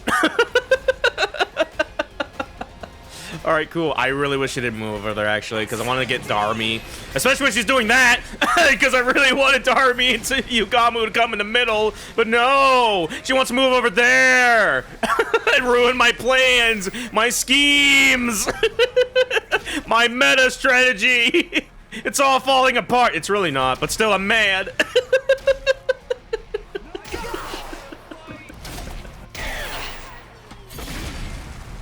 Bro just hit that bomb and attack his friend there, and that was it.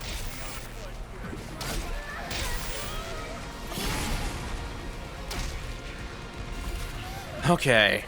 How the fuck are we gonna do this here? Okay, yeah, no bleed, no stun, no piercing defense. Okay, yeah, she does this counter, so we do have to take care of that.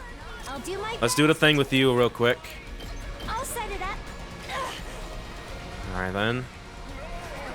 Yeah, I need Takumi out of there, get rid of that shield first and foremost. We could, yeah, this could get real dicey because we could focus on the guys in front, or just go in all damage on her right now. Because yeah, this could, if we're not even close enough, this could be a little scary. But yeah, yeah, without that, we're gonna need you over there. So Let's go. let's go and spring trap you over.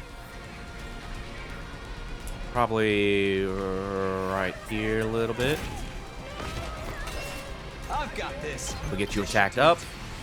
Ready when you are.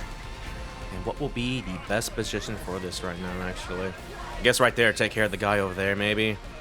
Or either way here a little bit. No, Ima's already right there, so we could probably just do this at the very least, maybe. Hold on. I won't give up. Is there anywhere we can get... My turn. I'm gonna go and do this. One last strike.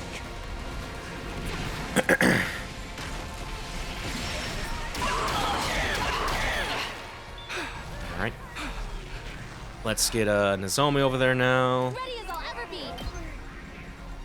Heal that.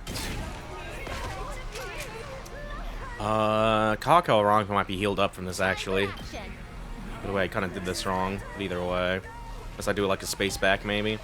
I'll patch you up. Thank you. Okay, no, she's still in red, so Ema still gets the buff here. Good.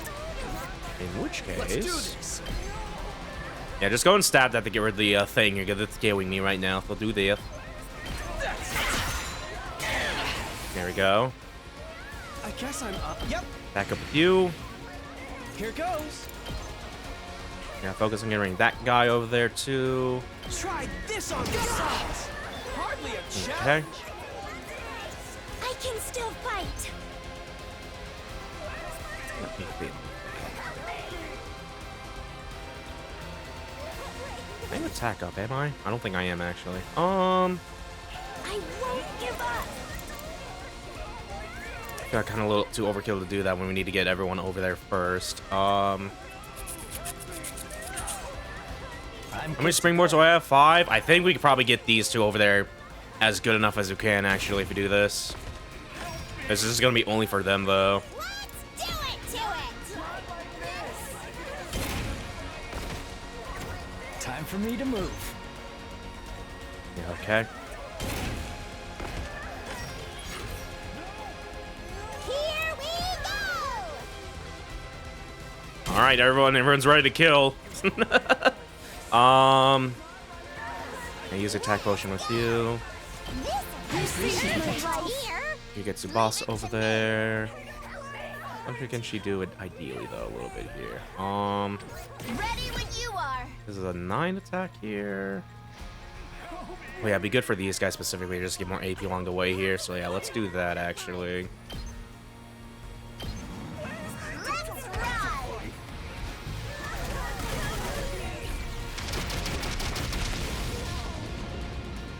Felt that one. Go. Go and heal this real quick. All good. Thank you. I owe you. Okay. Yeah, alright. Could we maybe do it? Let's see. We still have the damage a good bit, because yeah, it's still at a good 90 HP right now. Say when. Who has the best attack here? 7. Okay. Fucking Emo with the 8 there, good lord. You could also do 8 damage to get like a status debuff on her. Do it to it. Yours is also pretty high as well. Yeah. For me to move. If nothing else, in case things go south, let's go and debuff you a tiny bit.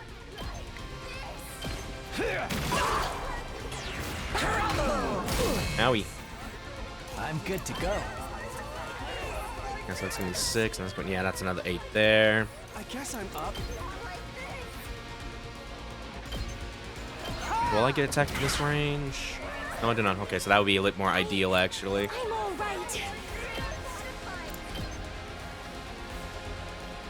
Yeah, we should be able to do it. I'm gonna wait till she gets down like around half HP, so 50 HP, before we start going nuts with desperation attacks here. Special attacks, rather. Yeah, we should be able to do it. We should be able to do it, actually. Let's do this. Okay. Out of the way, peasant. All good. Not like this. What a nuisance. Okay. All right, it's time. It's time to nuke. How many potions do I have of these real quick, by the way? 7. Yeah, this should be enough, actually. I'll leave them a liquor. Well, this could be trouble. This is more like it. Finally, we defeat Veshness for real this time, and no fucking cutaways here. Oh yeah, we had more than enough that's doing like 20 damage like that. I'm through with you.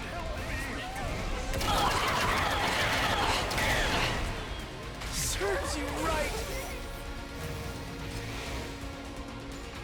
Alright. Let's get to the kill. I can't wait. I'll just put the... I won't give in. I like how this feels. I've still got some kills in me. I'm not going down alone. We're making it to the satellite with this one, boys. Such a gorgeous scene. It's killing game. Nice. Here we go. Using it. Oh, I wonder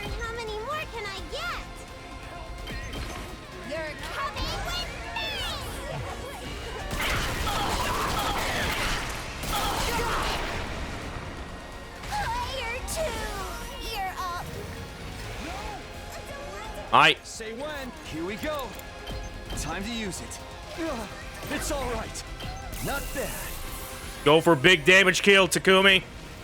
Because you have that buff I keep forgetting about. Special Revenge. Attack +1 for every odd that dies per wave. I need to start using that more. And we're going to use it right now. Almost 20 damage.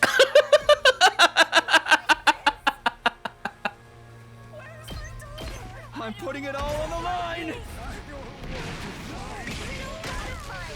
Kill!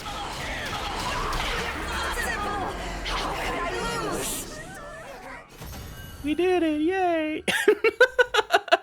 Ooh, that felt really good. That felt really fucking good. Guess who's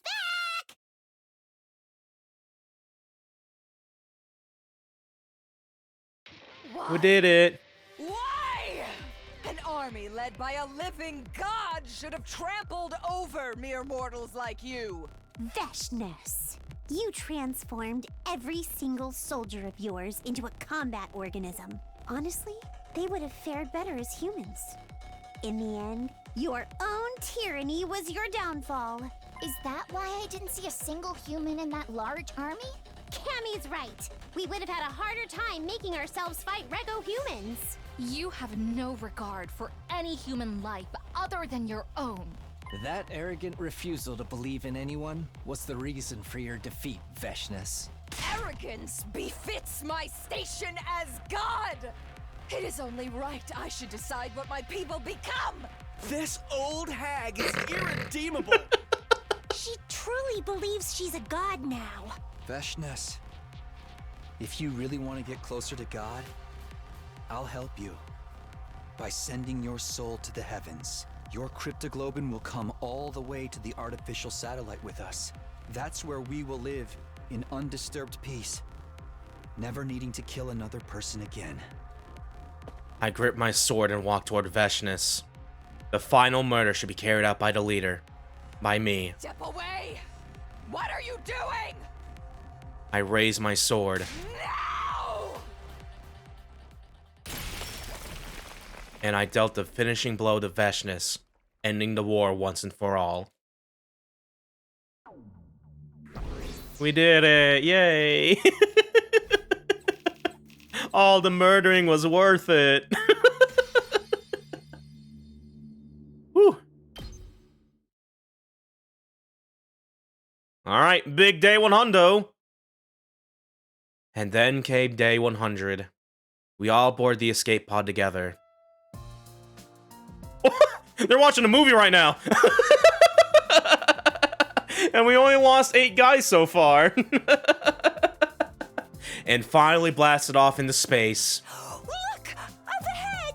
It's the artificial satellite! I love a fucking Nozomi over there holding the baby right now. The hydrogen baby. Oh, we're almost to the new world, sister dearest. What do you feel like having when we land on it? Did you hear that, infant? We will be reaching the artificial satellite soon. We'll take you out of the capsule once we arrive, all right? Don't worry. As your older sister, I'll be sure to raise you into a fine young man. Wait. What? You're going to raise the infant? Does that make him my little brother? I can't wait to start my new life up there. I've never had roommates before. We've got to go house hunting right away. We'll need to find a place and sign the lease like today. I don't know, wouldn't tomorrow be better? I'd really rather just rest for today. House hunting is a battle of its own. The good ones will get snapped up if we don't act quickly. You're not being serious enough about this, Takumi. Okay, sorry. We know who wears the pants in this relationship, at least. If the hen-pecking ever gets too tedious for you, the door to my room is always open. Don't forget, I'll be in the same house too, Takumi. I won't let you have your naughty way with Mistress Tsubasa. I'll be glaring at you every step of the way. I was her first kiss, and I'll never let you forget that. Darumi, you and I will have to settle this between us one day. As we banter, the artificial satellite slowly drew closer. We knew our life there wouldn't be always be sunshine and rainbows, of course. As returning war veterans, we would probably feel out of place in civilian society. Life may not play out exactly as we imagine. I wouldn't even put it past them to treat us as war criminals, the ones who let the Exodus project failed. And there will be plenty of sleepless nights as we remember the terrible things we had done. We had seen and experienced too much death to ever live in complete peace. But together, we could handle anything. Takumi's like, I mean, it's possible. We're on the polycule now. No matter what the future ended up throwing at us, there is no tribe we couldn't overcome together. Yeah, I love this image so much, unironically. I love that we see it like 3 times now. As long as we had each other in the light of hope, we could go anywhere and do anything. That was the lesson we learned from the last 100 days of death and betrayal. We will never lose sight of that ray of hope we fought so hard to grasp. That was the promise I made to myself as we finally set foot on the artificial satellite. Oh yeah, I know it ends there. Okay, What ending is this real quick? Ending 87. Oh! This is like the runtime I'm pogging at the fucking Hope and Despair right now. Killing Game wrote, Hope from Despair. Yeah, no, this was a really good route. This was a really, really good route. I really liked my time with it a lot, actually.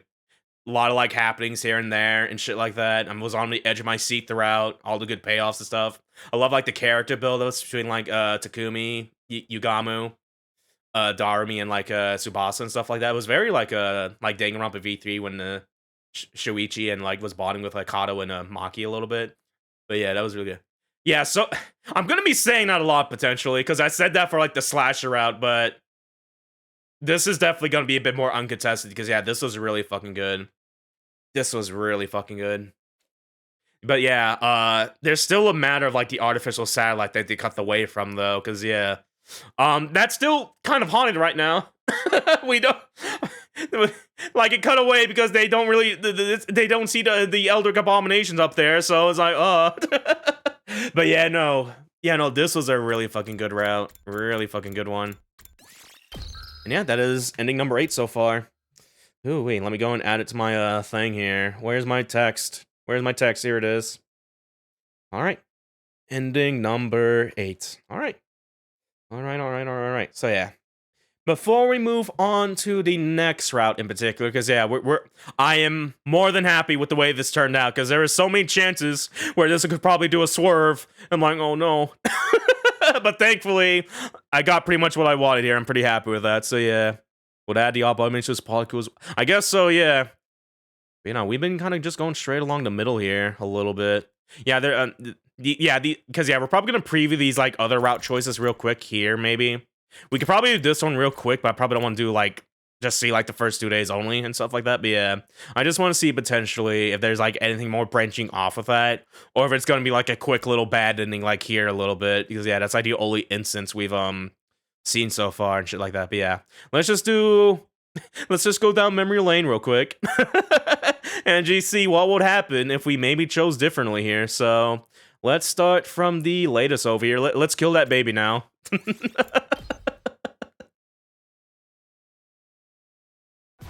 Yeah, we're gonna speed run this a little bit here.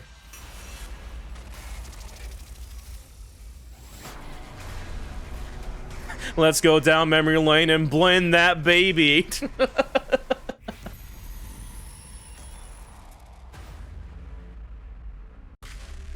Yes.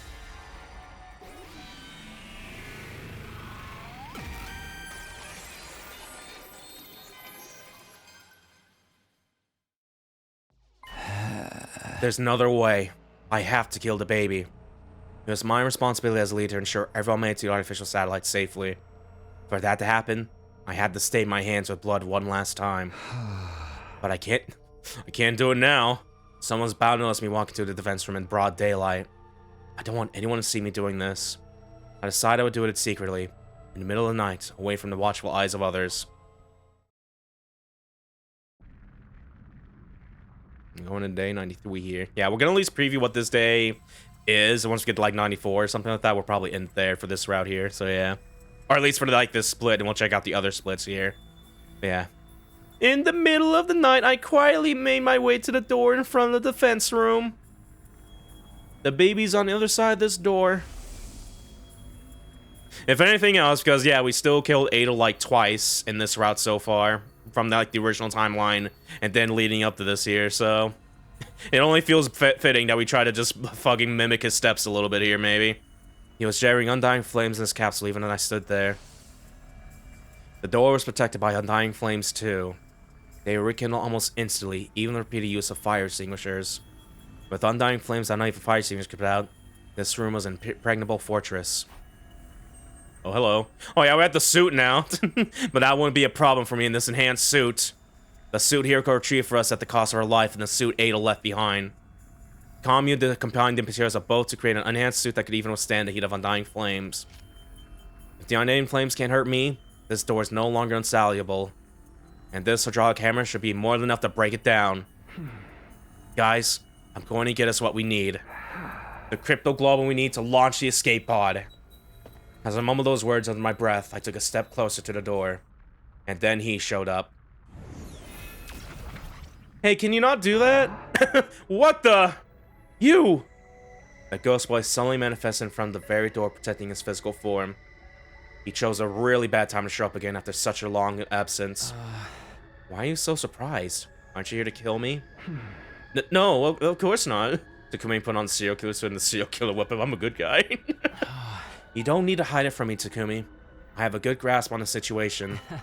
You need to kill me for my crypto globe and to power up the escape pod you found on the ground, right? Huh? How did you know? I thought you weren't feeling well enough to move around.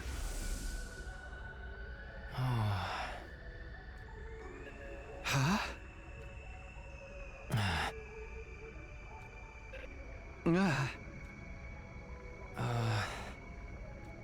Ooh, the blood space. Ooh.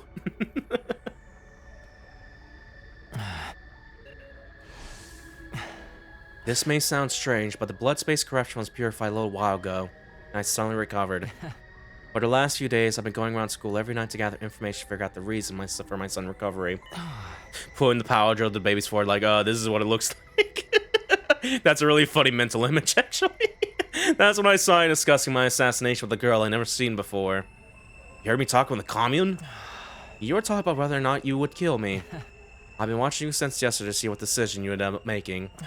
And as I expected, you decided to kill me. So, you here to stop me? I wish I could. After all, who would want to die right after recovering from an illness? Unfortunately, my powers are useless against you. Undying flames have no effect on that strange suit you're wearing. That's why you wore it here, right? Looks like my guess was correct. I'm powerless to stop you from committing this crime. Suddenly, something happened to the undying flames protecting the door. They completely vanished. Huh? Did you do that? But why? It's pointless to fight back. I decide to accept my death gracefully. Go and kill me, Takumi. It's okay. The escape pod needs my crypto globe to fly, right? You're willing to die to help us? All of you have been fighting so hard to defend my body from the invaders after all. It's only right that I do something for you in return. I was touched to my core by the baby's kind-heartedness. Now we could go to artificial salad without fighting Veshness. But I need you to promise me one thing. What is it? I don't mind you using my crypto globe and a powered escape pod for the others, but... You can't get on that pod, Takumi. Huh? What?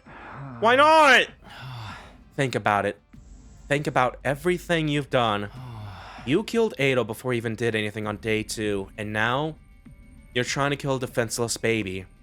You're dangerous. Letting you on that satellite could cause trouble for a lot of people. So I want you to die with me, here on this planet. It seemed like the ghost boy had got the impression I was some kind of heartless serial killer. But who could blame him? I killed a lot of people, and I was trying to do the same to him. If you promise me you won't take the escape pod to the artificial satellite, I'll give you my word. I'll let you use me as fuel without any resistance. Did I want to stay behind on Earth by myself? Of course not. I had my own dreams. I want to see how the others fulfill theirs as well. I couldn't bear to accept this condition, but... Alright, I promise. I won't get on the escape pod. I'll stay here. I made a promise I didn't intend to keep. The baby would be dead by then, so it wouldn't matter anyway. That's a relief. My life won't have been wasted if I could take you down with me. Me when I have to lie to this fucking baby. He sounded truly relieved when he said that. A moment later, he vanished. I just can't seem to get away from the bad guy role. Communicating direct with the person I was about to kill only added to the weight of my guilt. But there was no time for hesitation. Me when I'm a fucking liar. It was time to carry out my final murder. There is no need to stay in the suit now that the undying flames were gone. I took it off and transformed my class armor instead. Then I started breaking down the door. Without the flames to protect it, it didn't stand a chance. Slowly but steadily, the door began to crumble under my attacks. Damage grew heavier and heavier. Until at long last, it was completely destroyed. I dashed right into the defense room without stopping. Yeah, no, that would be a good bait, actually. I wouldn't be surprised that maybe happens here. Because as far as we know, I don't think the flames can still hurt people like the class armor and shit. So yeah, that could be a good psych out, actually. Duh! With a loud cry, I charged toward the baby's capsule. I had a strong feeling my guilt would paralyze me if I hesitated for even a moment. So I just kept running with all my strength. Don't stay calm. Get agitated. Throw out all your common sense. I kept repeating those words to myself as I raised my sword and, with a racing heart... Yay! We sliced through the capsule with the baby still inside it! System down. Oh god. Okay, well, maybe we gotta get out of here. Everyone's gonna know now. Switching to reserve power supply. Restore system immediately. The emergency announcement began playing as I took the baby's body out of the capsule. Full system. Error. Emergency. Reserve power depleted. All systems shutting down. All systems shutting down. The lights went out. I quickly ran through the Bedarkin school campus. Oh yeah, Bedarkin. No, be darkened. Reading's hard. I handed the body over to Commune, who had been waiting in the storeroom. Takumi, you did as I asked. I'm sorry I always have to be forced to take on the painful responsibilities. I am truly sorry. Never mind that, just get the escape pod ready. I'll go call the others. I ran up the stairs of the school toward the roof. Wake up, everyone! Head to the escape pod hangar right now! Wake up! The escape pod is ready! I pounded on every door on the roof to wake everyone up. What happened? Is there an enemy attack? Just head to the hangar now! Everybody wake up! I ferried my confused friends toward the underground hangar. Everybody crowded into the escape pod. What's going on? I thought we couldn't use the escape pod without Veshness's cryptoglobin. Did you find a substitute? Who in the world could sub for Veshness? Hey, wait. What do we do about the invader army? Takumi just go in, don't ask questions, go in, please. Don't get no sleep because of you. You're not gonna get no sleep because of me. I glanced out of the window as we were running here, and the wall of fire was gone. The school's completely defenseless right now. Isn't the wall of fire powered by the baby in the defense room? Takumi's like, shut up, I'm gonna kiss your mouth to shut up. The wall is down. Something must have happened to the baby. And here's the escape pod suddenly ready to take off. Does that mean the fuel being used to power this pod is... Takumi, you didn't. Well, baby, there was never a baby. Stop asking questions. The jig was up. My friends had figured out I'd done the unforgivable once more. I closed my eyes, kept silent, fearful that they would turn on me. However... Tsubasa and Yagami each took one of my hands into theirs and squeezed hard. Tightly, without saying anything. I'll share your guilt with you. That's what it felt like they were trying to tell me. I'm sorry, Takumi. You did that despicable deed? For us? That makes us accomplices. You should have just let me tank bad guy roles like this. One by one, the others started commiserating with me. The moment it hit me that they weren't going to decisive me, tears really started welling up in my eyes. It made my desire to go to Arthur's side with these people even stronger than before. Commune, how long until takeoff? Just a little more. The takeoff sequence is proceeding smoothly. We just have to trick the AI into thinking today is day 100. My beautiful weed-smoking girlfriend's comforting me. As soon as she said that... the inside of the pod started shaking, making it difficult for us to keep standing. To your seats! This is gonna be a rough launch. Expect at least 8G. What the heck's 8G? I didn't know phone tech was that advanced already. Shut up, Ema. I think she means the gravitational force pushing against our bodies when we take off. How strong is 8G? Strong enough to rip your heart out of your body if you don't strap down. Get to your seats, everyone. We quickly found our seats and buckled up. At around the same time... An omnidirectional attack will launch in 400 seconds. Leading up to the omnidirectional attack, all defenses will be rerouted to the intercept system. Special Defense Unit members, please board the escape pod in the schoolyard immediately. The announcement I was supposed to play on day 100 blared out from the hangar speakers. Communists successfully hacked the system and tricked the AI into thinking it was day 100. My heart was racing, my breathing became faster. Finally, we were finally returned to the artificial satellite. All our dreams were coming to come true. I want to make something like this for the street kids once we get to the artificial satellite. Feeding hungry kids on the streets is going to be our way of atoning for what we've done. Next time, I'll be on the life-saving side. It's the only way I can atone for what I've done. Maybe my story can even be something that brings comfort to others. Then I'd be just like Mistress Hideko. I wish I had a voice line here. It felt like Oh, there we go. so long. Yes, but everything is over now. Once the next announcement plays, this pod will be ejected to the schoolyard. After that, it goes directly to the artificial satellite. An omnidirectional attack will launch in 319 Yeah, so far we're seconds. doing it, but I'm wondering what the fuck the payoff is going to be to do this, because something's about to happen. As the second announcement played, the shake in the escape pod became even more intense. It's finally time! Let's go! Special Defense Unit members, please board the escape pod in the schoolyard immediately. To outer space we go! Wow! I'm actually starting to get excited! An omnidirectional attack will launch momentarily. It's over, Takumi. Yeah. It feels like it's been a really long nightmare. Please depart immediately after boarding the escape pod. This long and hellish nightmare of ours was finally ending today. We were going to the artificial satellite. Repeat.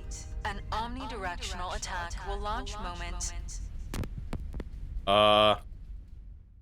Okay, here we go. Oh boy. The announcement got cut off halfway. It wasn't just the announcement. All the mechanical noises around us had stopped. The inside of the pod was eerily silent. What's happening? What's going on?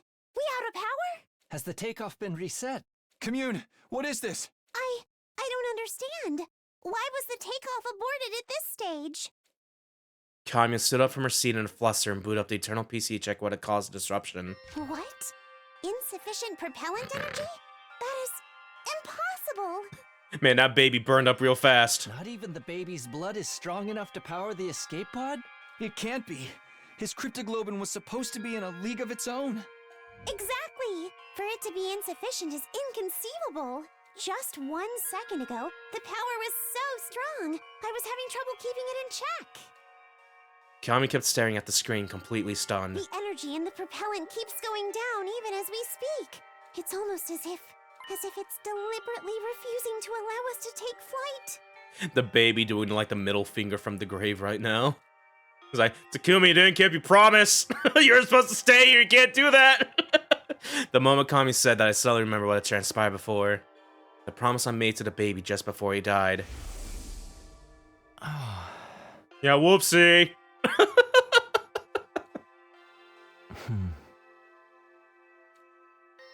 You can't get on that pod, Takumi. Was the escape pod being stalled from taking off because I broke my promise? Was his will preventing me from reaching the artificial satellite? I should have gone off the pod the moment I realized I was the one holding it back. Everyone would be saved then. Everyone except me. But I just couldn't give up on my dream. Becoming roommates with Tsubasa, Gamadharmi, and the artificial satellite. Happily living day to day despite being dirt poor. I did the unforgivable so that we could all attain that dream together. Killing all those people would be for nothing if I died here. I couldn't bear to get off the escape pod. Weighed down my hopes and dreams for the future. My body simply refused to move. Isn't there anything we can do? We just need cryptoglobin, right? Kill me and take mine! Mine too! I'd gladly die to make sure Mr. Tsubasa stays alive! What the heck are you two suggesting? That's not happening. Calm down, brother dearest. No. I should be the one to get off. A leader shouldn't cling to life so disgracefully. It was my duty to sacrifice myself and save the others. Get off, get off, get off, get off, get off, get off, get off! Get off the stupid pod, Takumi! I still couldn't muster up the resolve. The thought that I'd never see my friends again paralyzed me. Nozomi, Ima, Kako, Darumi, Yugamu, Commune, and I would never see Tsubasa again either. The announcement alerting us that time we echoed throughout the inside of the pod. Intruder alert. Intruder alert. Defense mode initiated. Vestiges must have mobilized their army to attack the school after noticing while the fire disappeared.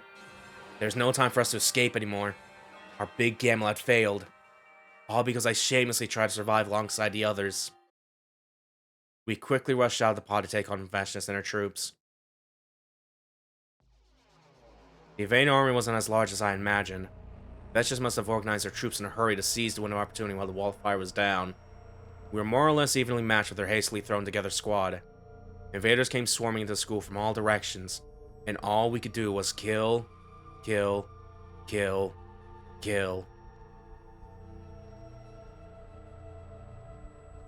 By around daybreak, we had annihilated all invaders except for Vestiges and her main force. All that remained was Supreme Commander herself. If we could take her out, we could survive this. We were so close to a miraculous victory, but it wasn't meant to be. Our greatest weapon, the revival manic, broke down from overuse. Well, that's kind of bad.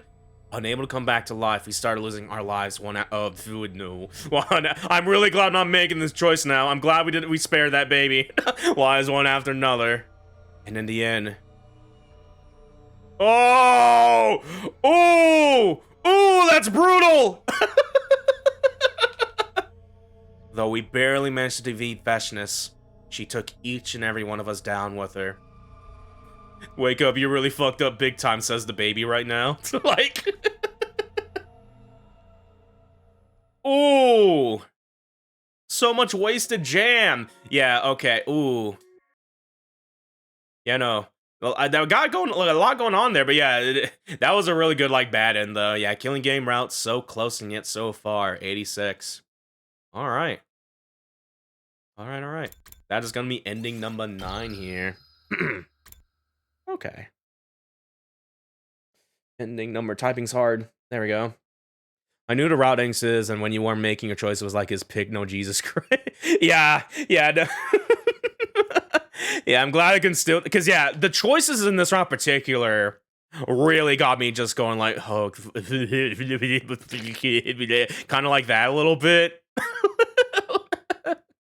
Yeah, because like kind of like the recurring theme for this, because we're kind of just making Takumi making these choices and stuff like that, like whatever's like the most logical and stuff for his friends and whatever. Like there was a chance this could have been like the thing, but yeah, thankfully, yeah, no, I'm glad we got the hope from despair ending first a little bit. Yeah, no, they're brutal. They are fucking brutal. I was feeling it during this route a lot, like a super lot. So yeah. Let's go and do the next one then. This was, who will you fight? Okay, yeah. We're gonna probably fight Dashia first then a little bit. Yeah, this one will probably just preview a little bit and also like jumps ahead like day 100 already. But yeah, either way, we'll see. There would be something funny here if we kept going with this though, hypothetically. Because yeah, we're gonna take on Dashia first instead of the sponsor. In which case the sponsor here is freaking Ado in the suit. Like this. So I'm curious how they're gonna fucking deal with that. If this is like not an actual bad end and completely something different. But yeah.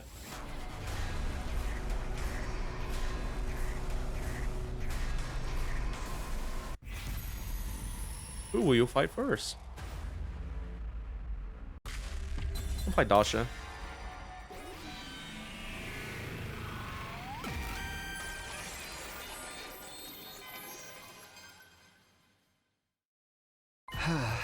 We'll fight Dasha. It's way better if we can avoid fighting the sponsor. We have no idea what they might throw at us after all. Avoiding fighting unknown enemies sounds logical to me. And our next opponent is Dasha. I'll give it all I've got this time.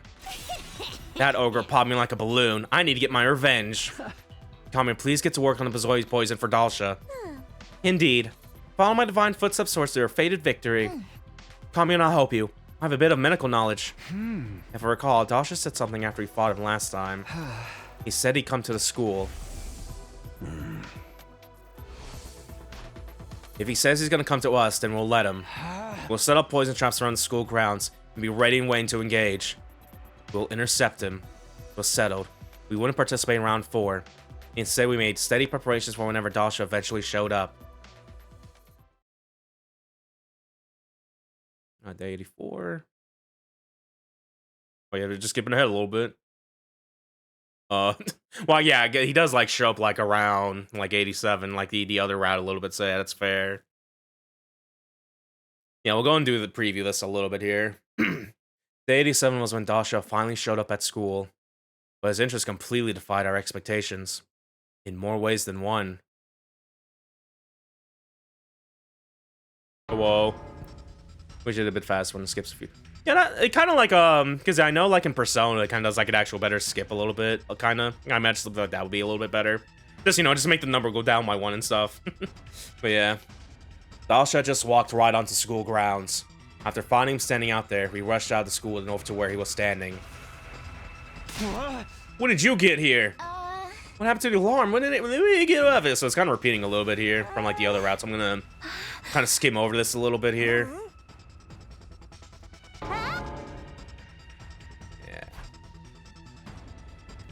Yeah, it's really just gonna be different to see what the fuck the sponsor is gonna do here, maybe, mostly.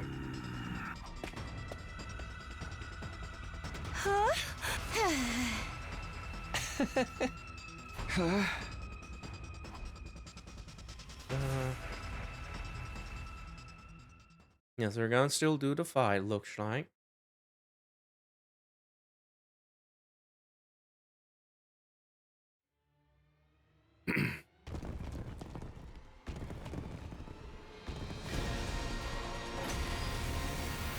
Yeah, we should be able to skip this because we already fought Dasha before and stuff. God of the planet. This is like suddenly new entrance, a sponsor all of a sudden, maybe. Nobody told us anything. We have traps buried around the school grounds. Reckless attacks will get you killed. Yeah, let's see. Yeah, skip it. Ooh.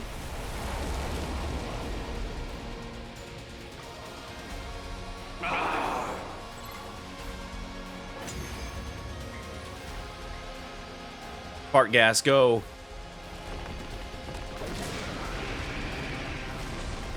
I never would have guessed there was a point. Don't turn tail and run just because your invincibility's gone! Now why would I run? I have always fought. To die? To die on the battlefield of the fate of all true. Absolutely not. Because all we want is to live. Life and death are two sides. Yeah, so this is also, I think this is the same as like last time we fought him in this route too.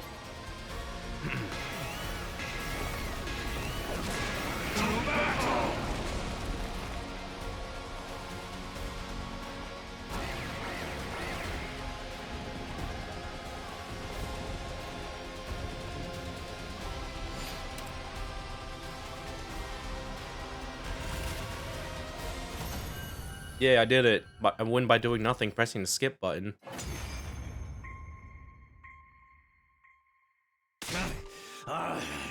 So I've lost, but I have no regrets. I still don't get it. in this I still don't get it, that's it.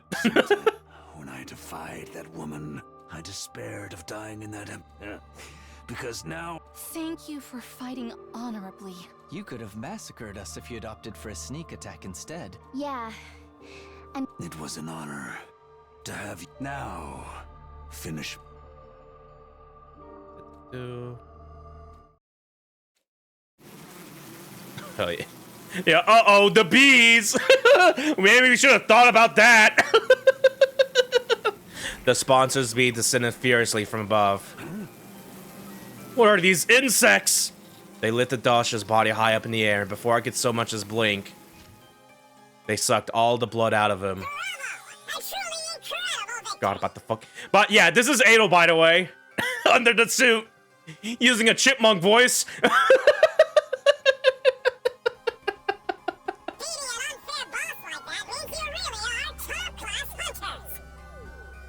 Suddenly appearing out of nowhere, the sponsor took control of the scene. Oh, great. You're always just in time to ruin things. So technically, this is like the second sponsor. There's like two of these guys, essentially. That's the successor. We have no idea what the first one was. Pretty much, essentially, it's probably gonna something we're gonna find out in like other routes and whatever. It sounded like they were a zombie, actually, a little bit, because they had like their corpse already rotting like 100 years advance or whatever, already kind of mummified and shit. But yeah, this second one comes in, and once we found out in the other route that we were on, or like the split, yeah, this is just Ado from like another fucking timeline that was able to just space travel over here, whatever. And I'm like, oh, what the fuck? Get out of here! What are you doing here, sponsor? This isn't your scene. Drop Delshaw's cryptoglobin and get lost. Oh, Takumi! It's so glad to see you're feeling better. God, I just want to choke him. But if you're not sick anymore, you should really be hunting. That invader hunt without you is hardly worth running. Turns out, every good game needs a villain. A savage murderer like you. Shut up and give us the cryptoglobin. Do you want me to kill you right here? Okay, settle down. I'll give your prize back here. The sponsor cleared her throat and began to imitate this previous sponsor. I shall divide this mighty prize among only the most excellent of my hunters. I'll split Delshaw's cryptoglobin between the current 3 top players. In first, Garumi Amamiya. In second, Takumi Sumido. In third, Yugamu Amakagi. These 3 will receive the reward. Now then, please accept my gift. The sponsor used the bees to distribute syringes filled with Dasha's cryptoglobin to the top 3 hunters. All the Dasha's cryptoglobin end up in the hands of our team. In other words, we'll be able to launch the escape pod. So at the very least, they do get this early, hypothetically, or bee caught. Yeah, like one of the bees came out of the game itself, and in my throat, I was like, eh. But you know, at the very least, because yeah, by this time, we've already taken care of the sponsor in the split we took earlier. So we take out Dasha, but then Vection comes out and is like, no, you gotta kill me too. Like, damn it. But yeah, I'm curious how this is gonna go, though. Since we're just doing this now, it sounds like, maybe. I desperately fought to keep the smile off my face. I was so happy on the inside I wanted to dance, but I couldn't show my emotions in front of the sponsor. I needed to tread carefully until we launched the escape pod. With joy in our hearts knowing we outwit the sponsor, our team left the schoolyard. Okay. With Dalsha's cryptoglobin in hand, we headed right for the hangar. We ran down the halls at full tilt. We arrived at the gym. Then, through the hole hidden under the loose floorboard, we went to the escape pod hangar. Kami, we got Dasha's cryptoglobin. We finally did it. Kami, give me a high five. We held up our hard-won syringes cryptoglobin and announced the good news to Commune. But... Huh? Commune? Maybe she's taking a nap. Hey, little shrine maiden girl, come on out already. You know, this is going, uh-oh. We called out, but Commune didn't come. She must be focused on her work inside the pod. I checked inside, but... Okay, no, there's no sign of her, it's okay. There was no sign of her in the escape pod either. Why? Why isn't she here?